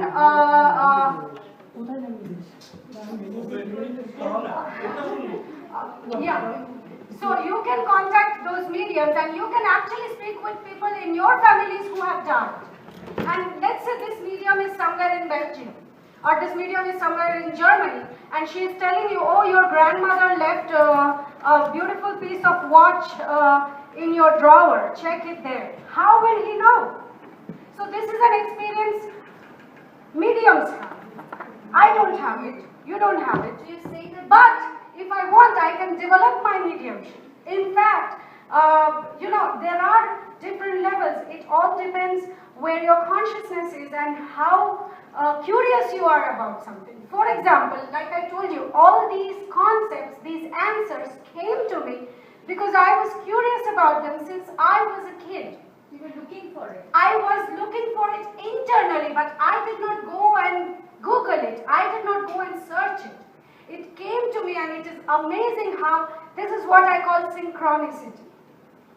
So I have a very tragic experience in my life. When I was in Singapore, I had hurt my back so badly that I was immobile. I could not move, I could not sit, I could not bend, and I was suffering for nearly 3 years. I was following the doctor's advice, I was taking painkillers, I was doing all these things, and I was so young, like I was barely 20. And this whole thing was happening until I became suicidal. I didn't want to live that life anymore. And that is where all these experiences began. How one night it miraculously healed. The story is in my book. I won't go into the details, but it is an amazing story if you're interested. I think it is in my blog. If you search, my blog is on WordPress. And there is a post called Singapore. In that I explained that story of what happened. So miracles, and since that experience, even though I had my career and all this side by side, I started looking. See, that madness I told you, I used to go to the airport and say hello. Why was I doing that? Because I knew this had power. It was not just child's play. I knew it had power. And then the dream happened, then the email came, and it was even funny because I was there one day. My dad called me and he was like, when are you coming back home after your exams? And I was like, oh, but if I win that trip to Europe, then I can't come immediately. And he was like, how do you know you will win that trip? Have you heard anything from them yet? And I was like, no, but if I get it, I won't come immediately. That's how I was speaking. And that same day I went home to my hostel room. I checked my email, and that same day I got the email that I was selected for an all-expense paid trip to Switzerland, which is neighboring to Germany. So I spent 1 month, I was in Switzerland, and then I went to Germany. All my friends had invited me, and I lived there for free. So this is what I call synchronicities. One after another, things fall into place because the universe is responding to your desires. Your higher self is giving you the inspiration, asking you to fight for it, and once you tell your higher self, I'm ready and I want that path, it will take you there. So things will happen, people will call you, opportunities will come, and one after another, finally when you reach there, you look back and you say, I on my own couldn't have done it. I was helped. One small personal question. Did you practice meditation? Never. I find it too boring. Whatever you were talking about is all about life. How important is it? 1 second. I think if both of you came late, she had mentioned in the beginning of the presentation that we will have a question answer round at the end. But she also told that we can speak in between. No, but you're constantly. But you're taking it so far that the flow of Okay, that's a good suggestion. I suggest that all of you, because it's quite late. Okay, yeah, thank you. Yeah, correct. Because you are just debunking, and that is true. See, nobody can convince you to believe anything. If you love someone, can you prove that you love that person? Only you know in your heart whether you love or not. So some things I have given a lot of scientific explanation in the beginning. I will post this video on YouTube and I will share it on the event page on Facebook. You can watch that, and thank you for that, because yes, we are spending a lot of time trying to convince people who just want to debunk. And that is okay, I understand your skepticism, but see, I'm not here to convince anybody of anything. I do not want to play with your belief systems. However, I want to show you what I have seen. And if you connect with it, great. If you don't, it's fine. I mean, there is nothing to prove here. Someday or the other, you may see it or you may not. It doesn't matter. People are having a plethora of experiences all the time. So these experiences are like a collective, like birth. There are so many ways a child is born. However, all birth has something in common. So what I'm showing you here is that the aspect of all death that is in common. After that, everybody has their individual experiences. Some souls are stuck, some souls are moving forward, some souls are taking longer. But as I said, there is no time in the afterlife, so you can take eternity to learn something, or you may never learn. To God, it doesn't matter, because your God always seeing your higher self. Okay, so let's move on. Okay, so now at this stage where I talked about the tunnel experience, so that mind where you meet heaven or hell or Buddha, Jesus, whatever that is, it can happen before this, or it can happen after this, or it may not even happen. Okay, so usually this tunnel experience happens. Again, there are a lot of people who don't even experience this tunnel, but most people do. That's why it's a very common phenomena at death. Most near-death people have this experience, and at the end of the tunnel there is this light. They merge with this light, but before that they actually meet their loved ones on the other side, because souls usually incarnate in groups, and the group or the family that you have chosen, you have some kind of connection. It's like a stream, like rivers have a lot of streams, so souls also have streams. So usually you will meet people who have died before you, and this is where it gets even better. You will also, you can, if you want, meet people who will die after you, because in the afterlife there is nothing called time. So sometimes you can even meet the essence of your child who is still living, and that happens a lot. So another thing, you can meet angels. Again, angels, like you were talking about, Dut, Jomdut. So angels exist. They choose a spiritual. So when we are born, we can be born in a physical life, or we can be born in a spiritual life. So angels are born in a spiritual life, and they are there to help human beings, to guide them, you know. And angels have a lot of roles. There are different degrees of angels. I can call them angels, I can call them spirit guides, I can call them anything, but they are kind of essences who help you with the transition. So at some level, even if you are lost, even if you are a ghost, even if you don't know that you are dead, at some level you will transition to the next phase where you might meet angels who will help you on the other side, or who will help you with the transition. Okay, this is the best part, and this will really make you expand your thoughts, because the third stage of death is the realization that you are not even your soul. Now, what do I mean by that? Isn't the soul everything? Isn't that what we've been talking about all along? Okay.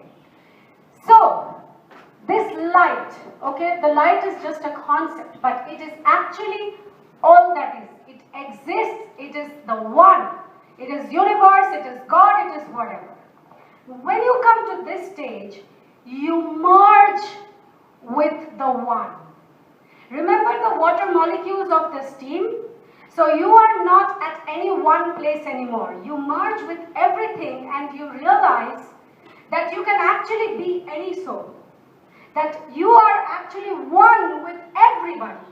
Like at one point Anita Moorjani was telling, I became my brother, I became my mother, I became this.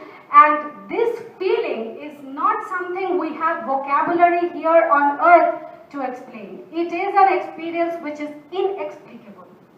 So when you become one with the light, you feel this unconditional love, this acceptance, this approval, this beauty that we are always seeking here on earth. Every time, everything we do here on earth, we want people to give us attention for it. We want people to love us for it. We want people to accept it. And sometimes we have that experience, sometimes we don't, depending on what we are thinking on our minds, blah, blah, blah. However, when you are here, you are in the absolute realm. So this is not a duality. This is not a place of contrast. So this is where you meet God. You become one with the universe. You become one with everybody. And you realize that, wow, this place, this is heaven. Okay? Now, once you are here, you don't and you won't choose to stay there forever because, you know, they say the Adam and Eve, they were in the gardens of heaven and all. But heaven is beautiful for a while. See, Buddha or whatever experience, you know, if you were born in a paradise and you have never left that paradise, would you know what a paradise is? Experientially, you won't. Because all that is only beauty, is only good, is only love. And that is the absolute. So, for us to have these experiences, these physical experiences, we come to this duality. It's like the example of a candle. Let's say a candle, a little tiny candle is placed inside of the sun. Now the sun, what is the sun? The sun is light and light and light. So this little candle, when it is inside the sun, the candle is like, I'm a candle, I'm the light, I'm the light, I'm the light. It is telling itself all day, all night. And yet, it has no experience of itself as the light. It is in heaven, it is in God, it is amongst brilliant and millions of light. So, the yearning of this little candle is so much to experience itself as the light that one day God picks up this candle and puts it in a dark room. Now the candle is scared. Oh God, why have you forsaken me? Why have you left me? I'm scared, all alone in the darkness. And then God says, my child, I have not left you. I am giving you the experience of light. So that is what is happening here on earth. We have all come to experience the light. What Jesus showed us, what Sai Baba showed us, what any people who did miracles, Buddha showed us, was this. They just remembered more. We just forgot more. So now there is so much suffering in this world because people like that candle who forgot that it is the light and who was afraid of the darkness. We are bringing this consciousness, this wisdom. So again, if we know we are the light, what miracles we can do. And experience more godness within us. We can all become Jesus. So you become one with the consciousness.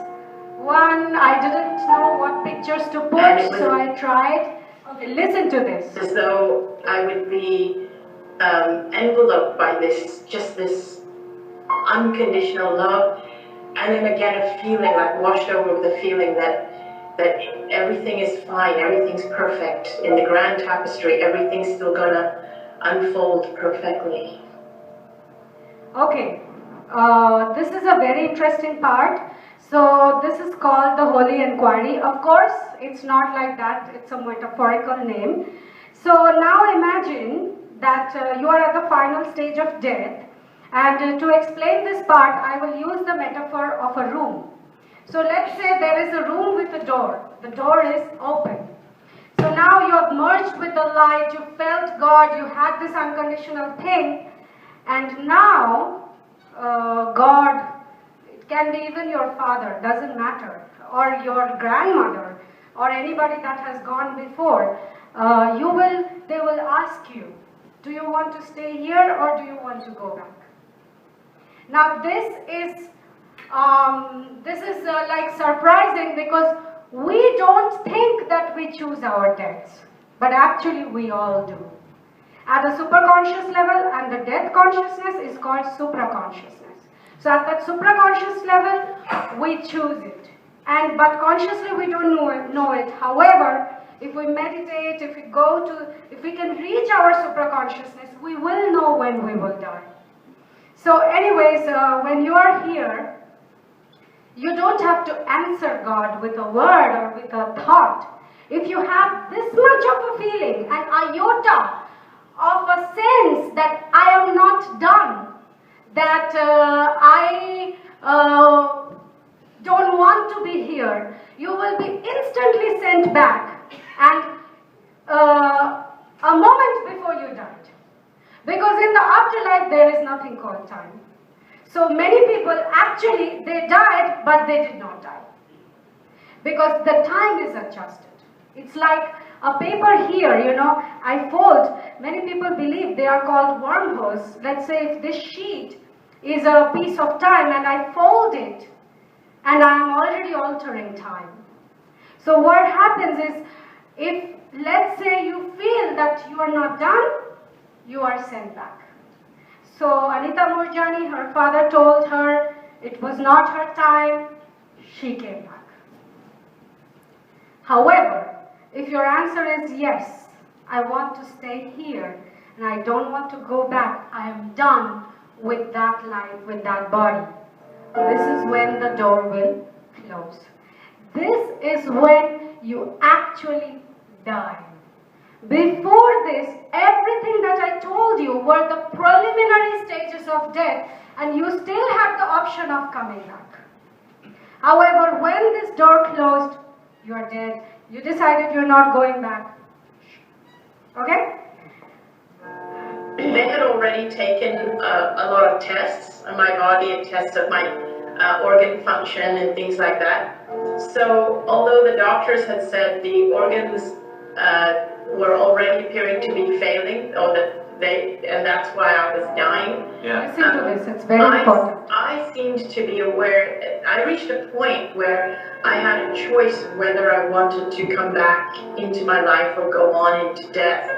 And there's a lot around there which I'll get into, but specifically about the future. I was aware that if I chose to go back into life, that my test results, which had already been taken, the tests had already been taken, the results would show that my organs were starting to function again. Yeah. And if I chose not to go back into life, not to go back into my body, the test results would show that my organs had failed. And so basically, the diagnosis would be my death was caused by organ failure due to end-stage cancer. Whoa. Someone must have asked you to make this choice.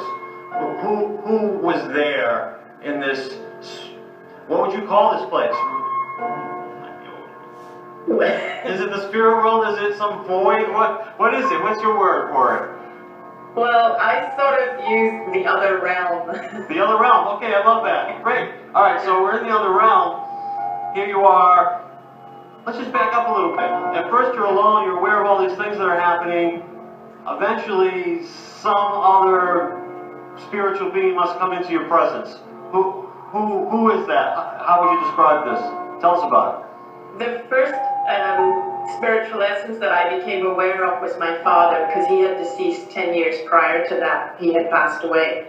And so it was really comforting to feel his essence. And then even the communication there is very different. It's not, see, people have said to me, is it mind to mind? It's not even mind to mind. It's like you become them. It's like you become one with them and you just know. It's instant. It's instantaneous. It's not a back and forth communication. So then what I'm doing is I'm now putting words to what it was that was instantly understood. Yeah, impossible to do really, right? Yes. Yeah. And basically the first thing I understood when, you know, when I was aware of my father's essence was that it wasn't my time. He wanted me to know that it wasn't my time. But even though it wasn't my time, I still had the choice of whether I wanted to come back into my physical body or go further into the other realm. So he's the one who gave you that choice? Mm-hmm. He's the one who gave me that choice. Okay, so like there, she is just describing what happened to her. And really it's a miraculous story because the way she came back to tell this story is amazing, and how her cancer was cured and everything. So anyways, these concepts, she is not the first one who is saying it. In fact, I knew about all these even before I heard this interview. Actually, I googled this interview and found out because of this talk that I'm doing, but all these things many people have reported having. So again, how she met her father and everything, who is already dead, who is telling her it's not her time, and her coming back to it. Well, you can think whatever you want, but this is the experience. Okay, so now I told you that you entered, let's say you entered through the center door and the door closed, so now you are dead, certified dead. Okay, now imagine in this room there are two other doors. Okay, you have merged with the light, you've stayed with the light, you've experienced the unconditional love of God, you've had the time to rejuvenate yourself, to renew your spirit, everything. You have rested. Okay, now you want to go for your new adventure. So now, imagine that one of those doors open to another physical life. So now, just the way you die, you leave the physical for the non-physical, you can come from the non-physical to the physical. So the birth process is the opposite of the death process. So your energy has to become denser and like condensation. So the vapor, when you condense, it becomes water and then ice again. So the frequency reduces. So the birth process is like from the spirit, you have to become dense and dense, the frequency, and then you can become a piece of mass and you can choose to be born. Again, there are soul agendas. You choose your parents, you choose what circumstances you want to be born, and you choose the contrasting contexts that will remind you of your life purpose. Again, it's a whole new topic. We don't have time to discuss it all. So, one of those doors lead you to another physical life experience. And the other door, so let's say you don't want to be in a physical life for a while, so you can choose to be in a spirit life. So if you open the other door, you are born as a spirit. You can choose to become a spirit guide. You can choose to become an angel, and you can choose to assist someone here on earth. So angels, there are books about angels you should read, how people have directly experienced things that, let's say it's not your time to die, and let's say you are about to get into an accident. Many times angels will come and stop that, because angels can see what you can't see. Babies especially, they are very much assisted by angels. Sometimes you will see a baby is going to places, it's very dangerous, and maybe the baby could have died in that thing because the baby doesn't know. It's a physical world, it's unknown for that baby. And many times it is the angels who are coming and saving them. So if you open the other door, you can choose to be an angel.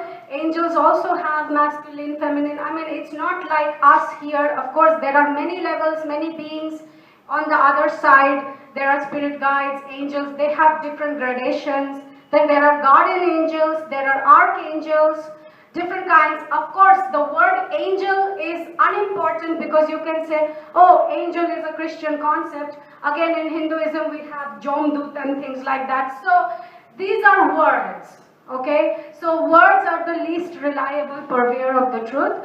So instead of angel, you can call it whatever you want. You can call your angel Paola or Gabriel, or you can call your dog your angel, doesn't matter, but there is an essence like this who are working in the spiritual realm and who are helping us human beings. When we are stuck, we can ask our angels to come and help us, and they do.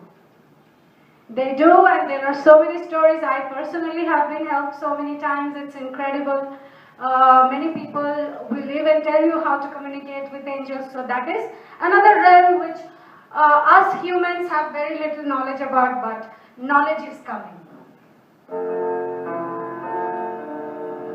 Okay, I'll go briefly about soul agendas and past lives. So every person, whether you die at 2 years old, whether you die at birth, whether you die at 100, there is always a purpose behind it, and there is an agenda to it, and there is no death that happens in vain. You know, you can say, oh, my grandmother lived up to 95, 100 years, she suffered so much. Why did she have to suffer so much? Why she couldn't die before? There is a purpose to it. What is the purpose? Her soul knows. Usually, it is evolving. It is growing. A lot of dysfunctional belief patterns are getting busted. And I believe everybody has to go through a phase of solitary, of some kind of struggle to understand these concepts. So every death has purpose, every soul has agendas, and everybody comes here with a specific, let's say you want to experience forgiveness. I'm just giving a very, very simple example because agendas are very complicated to understand. But let's say you are on the other side. You create a soul agenda. You say, I want to be born in this life under these parents, and I want to experience forgiveness, or I want to experience unconditional love. So all your life, you will have relationships, you will meet people who will give you conditional love. The contrast. So you can see that on its face, and you can say, I don't want this. I want the other. So then you will go and actively seek, and by that process your soul agenda will be lived. Forgiveness. How can you experience forgiveness if nobody is hurting you? So you will meet someone who will say, hey, look, I'm going to hurt you with something because you want to experience forgiveness. But while I'm doing that in the physical life, don't forget that I'm your friend in the afterlife. So, this is where I will come to past lives. It is amazing. I will just tell you one story. Let's go to let me open this thing for you. There's this psychiatrist who's called Dr. Brian Weiss. Of course, today there are many psychiatrists like this who are doing past life research, but he never believed in these things. He was an American, and he used to, help people with mental problems and depression and this and that. Until when he was ready, after 20 years in his career, he met a patient who regressed into a past life during one of his hypnosis sessions. So he didn't believe, he was skeptic, blah, blah, blah, until this patient started telling the doctor about his dead son that died at birth, that nobody knew about. And this patient especially had no way to know, but during one of her regressions, she actually met this dead son in the afterlife, and she even knew his name and the name of the doctor's grandfather, and she was telling those things to the doctor, and that is when the doctor started believing. Today he has written many books on past lives. These are some of his books, Many Lives, Many Masters, Same Soul, Many Bodies, Only Love is Real, Messages from the Masters, Through Time into Healing. All of this happened to him. He did not actively go and seek past life information. He is a graduate from Yale University, Harvard University, the best universities of US, who have all the medical scientific proof, you know, and then he started writing books about past lives. So one story I will tell from many of his books, amazing stories. So there was this guy who had a birthmark in his stomach. It was a big birthmark, like a big black spot over there, and it was there all his life until when he was like 30 or something, 40, I don't know how old he was. The birthmark, see again how the physical reacts to the spiritual. The birthmark started bleeding, like hurting. And he didn't know why. He thought maybe it's just something, you know. And during this time, he was having a lot of conflict with his brother. And he was very disturbed because he really loved his brother and he didn't know why he was having this conflict. And one day he met this doctor, Dr. Brian Weiss, and he was having psychological stress, and he hypnotized him, and he went into a past life. And in that past life, he had visions that he was an architect in a past life in Egypt, where he was asked by the king to make some kind of temple for the people there. And he was a very intelligent architect, and he was, doing a very good job. But this king had a minister who was very jealous of him, of his talents, of these things. So the minister would always try to interrupt his work with his comments, with his ideas, with his suggestions. And because the minister was of a much higher gradation as him, he had to listen to this minister. And the minister was always giving him crap because the minister did not like him or was envious of him, whatever. So one day this minister, see again, there are so many past lives, but when you are in hypnosis, usually you will see that particular lifetime, that particular thing which will help you in this lifetime. So one day the minister was again disturbing, interrupting his work, and he just told the minister to basically shut up. Like he said, okay, let me do my work, I know what I'm doing, let me be. So this really hurt the ego of the minister. So that night when this architect was sleeping in a tent, the minister entered his tent and stabbed him in his stomach and killed him. So, in that lifetime, in that past lifetime, the minister hated him. And the minister killed him, and his soul chose to reincarnate in this present lifetime where the minister is his own brother. And he cannot, usually if it is your own brother, you will try to love him more than you will try to love a minister, right? So he saw that and he was very disturbed, Okay, so then he also understood that they have reincarnated together to work out this animosity and try to love each other again. So Dr. Brian Weiss has done this research, these books, hundreds of stories, evidence, proof, anything that you want, you can find there. And by evidence and proof, I mean there are people, like the last time I read a story where this girl was born and she could remember all her past life. She could remember, she was born in which country, I don't remember, but her past life was somewhere in England. She remembered her children, she remembered her grandchildren, she remembered the house, everything that was there, and she was just like 5 or 7. And eventually, she went, her memory was, usually children, if you listen to them, they are talking nonsense, makes no sense, listen carefully. They are more often than not talking about a past life. So this child, she actually found from her dreams, from her visions, she went to that place, she went to that house, she met her children, then she was a kid. And she's like, you are my daughter, you're my grandchild, and all these old people she's telling. And she actually proved it. So there is no need to give more proof because all these stories are real and they have been proved, validated, evidence, and you can find all these books of Dr. Brian Weiss, and he was actually one of the pioneers of it. But today many people have done past life research, and you can sometimes find solutions of your present problems in past lives.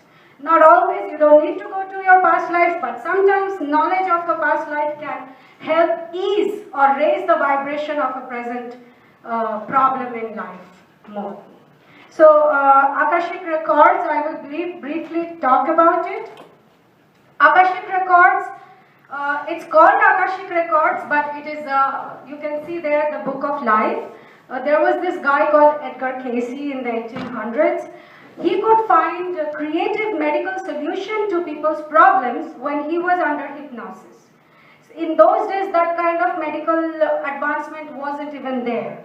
But people have compiled all his answers in a book, and it's a very, very interesting story. So people always wondered where he got all that wisdom from. So they believe there is something called the Akashic Records. Now here on earth we live in three-dimensional world, but once you leave the physical body, usually the spirits who are dead, they are in the 4th and the 5th dimension. The Akashic Records begin from the 5th, 6th, 7th, 8th dimensions, where you can open your records. You can open every thought, every fear, every dream, every anxiety, everything is recorded in the cosmos. And every memory can be retrieved. Even aliens, afterlives, other planets, so each dimension, let's say on the 5th dimension you can open your own records. In the 6th dimension you may be able to open the records of your family or your soul group. In the 7th dimension, I'm not accurate, but I'm giving you the picture. You can open the records of the whole world, what is happening, you know, how humanity, how consciousness is evolving and things like that.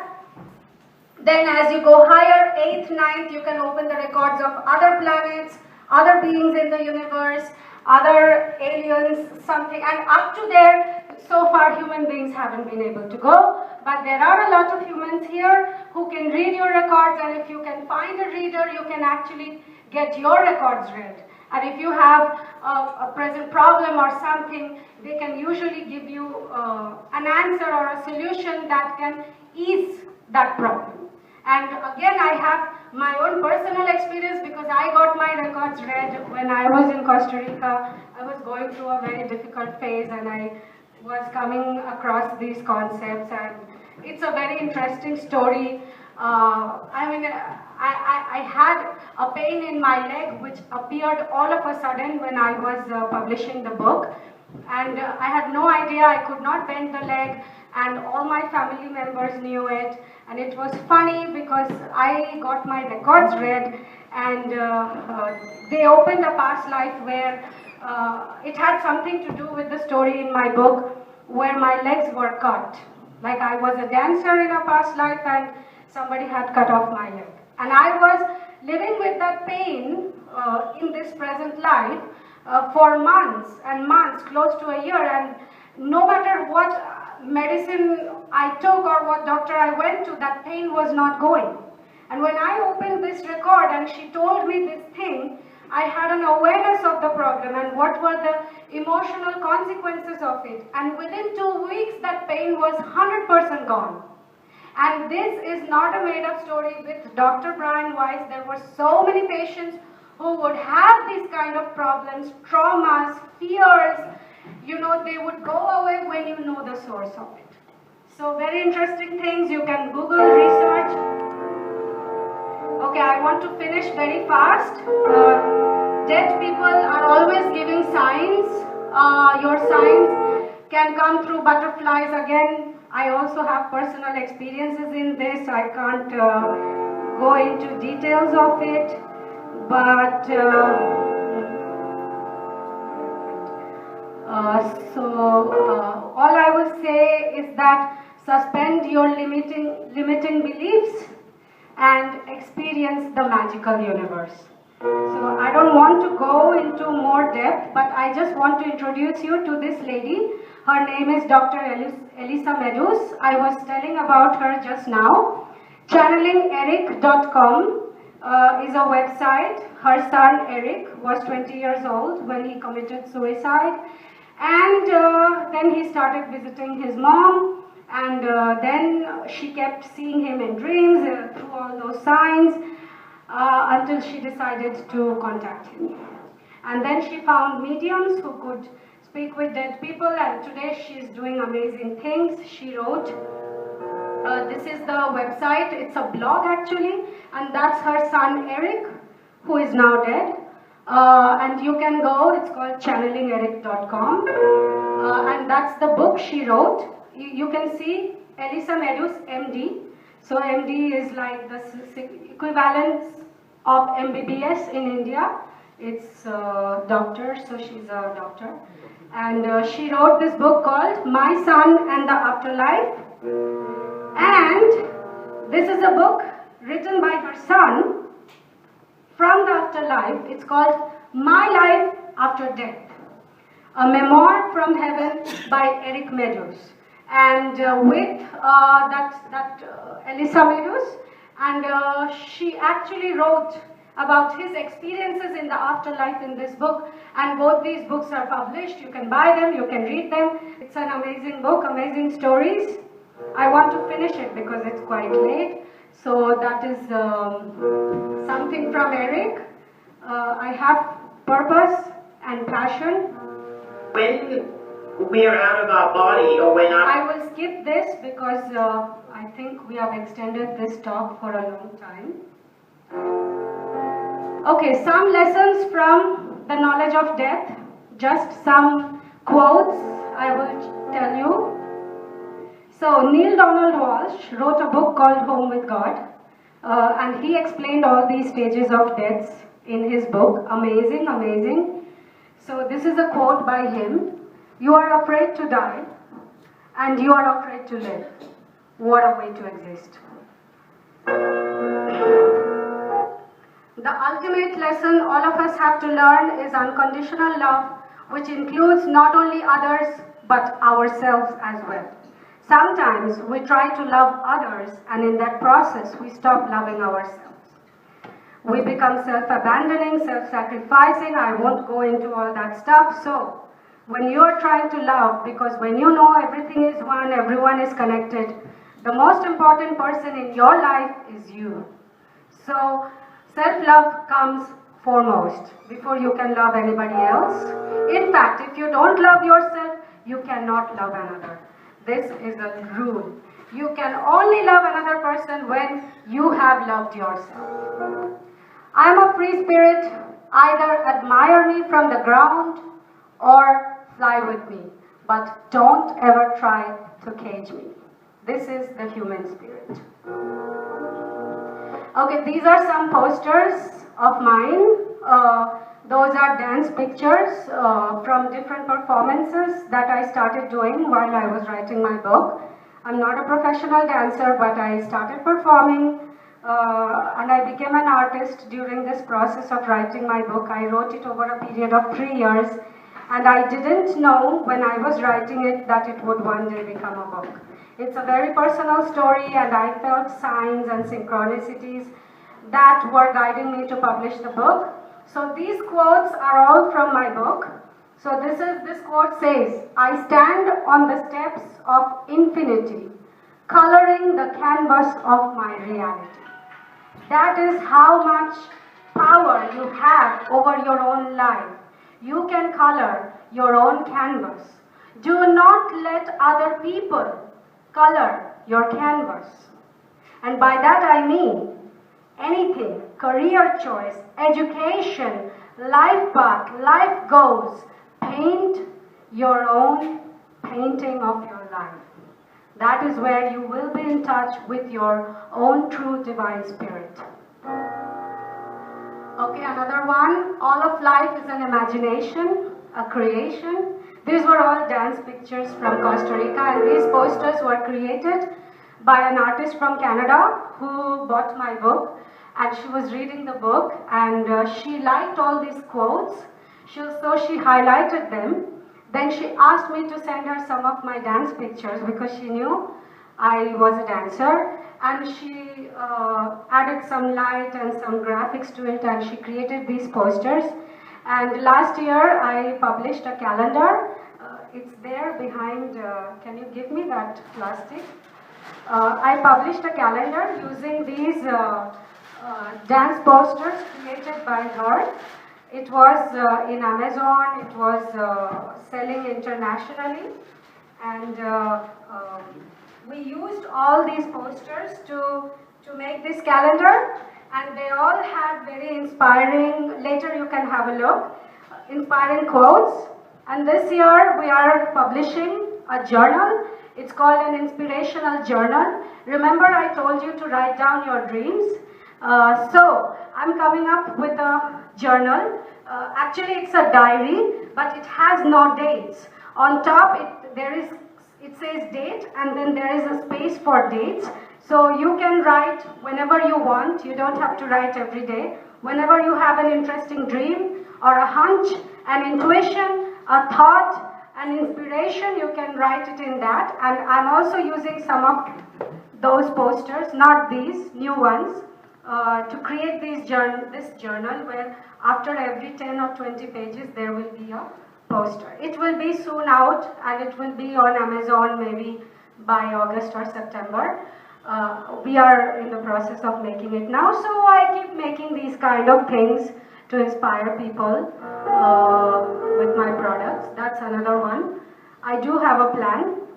The plan is to listen to my heart. Thank you. Notice the coincidences, the synchronicities. That's how you know you are in alignment with destiny. At what point did you learn about what caused your cancer? Had you learned, and again, I know... Okay, this is, you know, the lessons of death. So here she actually explains what caused her cancer and why it happened. She was not aware of who she was. She was not aware of her divine self, you know, and this is a huge interview. I had some excerpts. Again, we don't have all night to do it, but you can look up afterlifetv.com, and Bob Olson, he has a whole YouTube channel. Anita Moorjani is just one of his people that he interviewed, but there are hundreds of thousands of interviews of people with near-death experiences, death research, people who have had afterlife experiences, people who have lost someone on the other side and then started communicating with the spirits, skeptics who became believers, lots and lots and lots. So you can look him up, Bob Olson, and I'm sure he will be happy that I'm mentioning him. At the same time. Let's just I don't know him. So I'm just going to move on. This is a quote by Anita Moorjani from her book Dying to be Me. See that word, dying to be me, it is a pun. You know, she died to become herself. So that's a really good name for the book. I knew that was really the only purpose of life, to be ourselves, live our truth, and be the love that we are.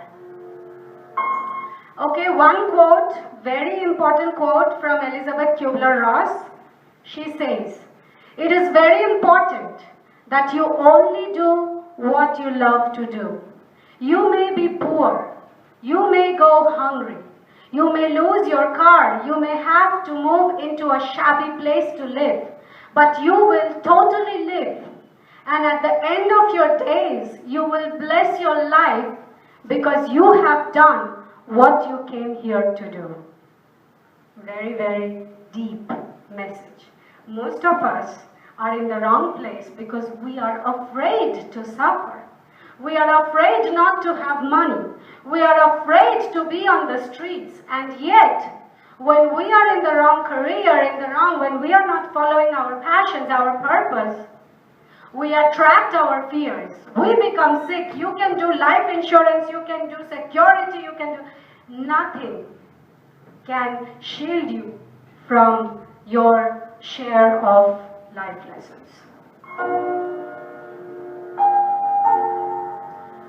Question answers, I will open the resources page. So I will post these slides on the event page of Facebook. You can ask Shudipto or go to Facebook, search my name, Baisakhi Saha, Magic 9. You will see the page. All this is there. This is just a few resources. There are thousands on the internet. You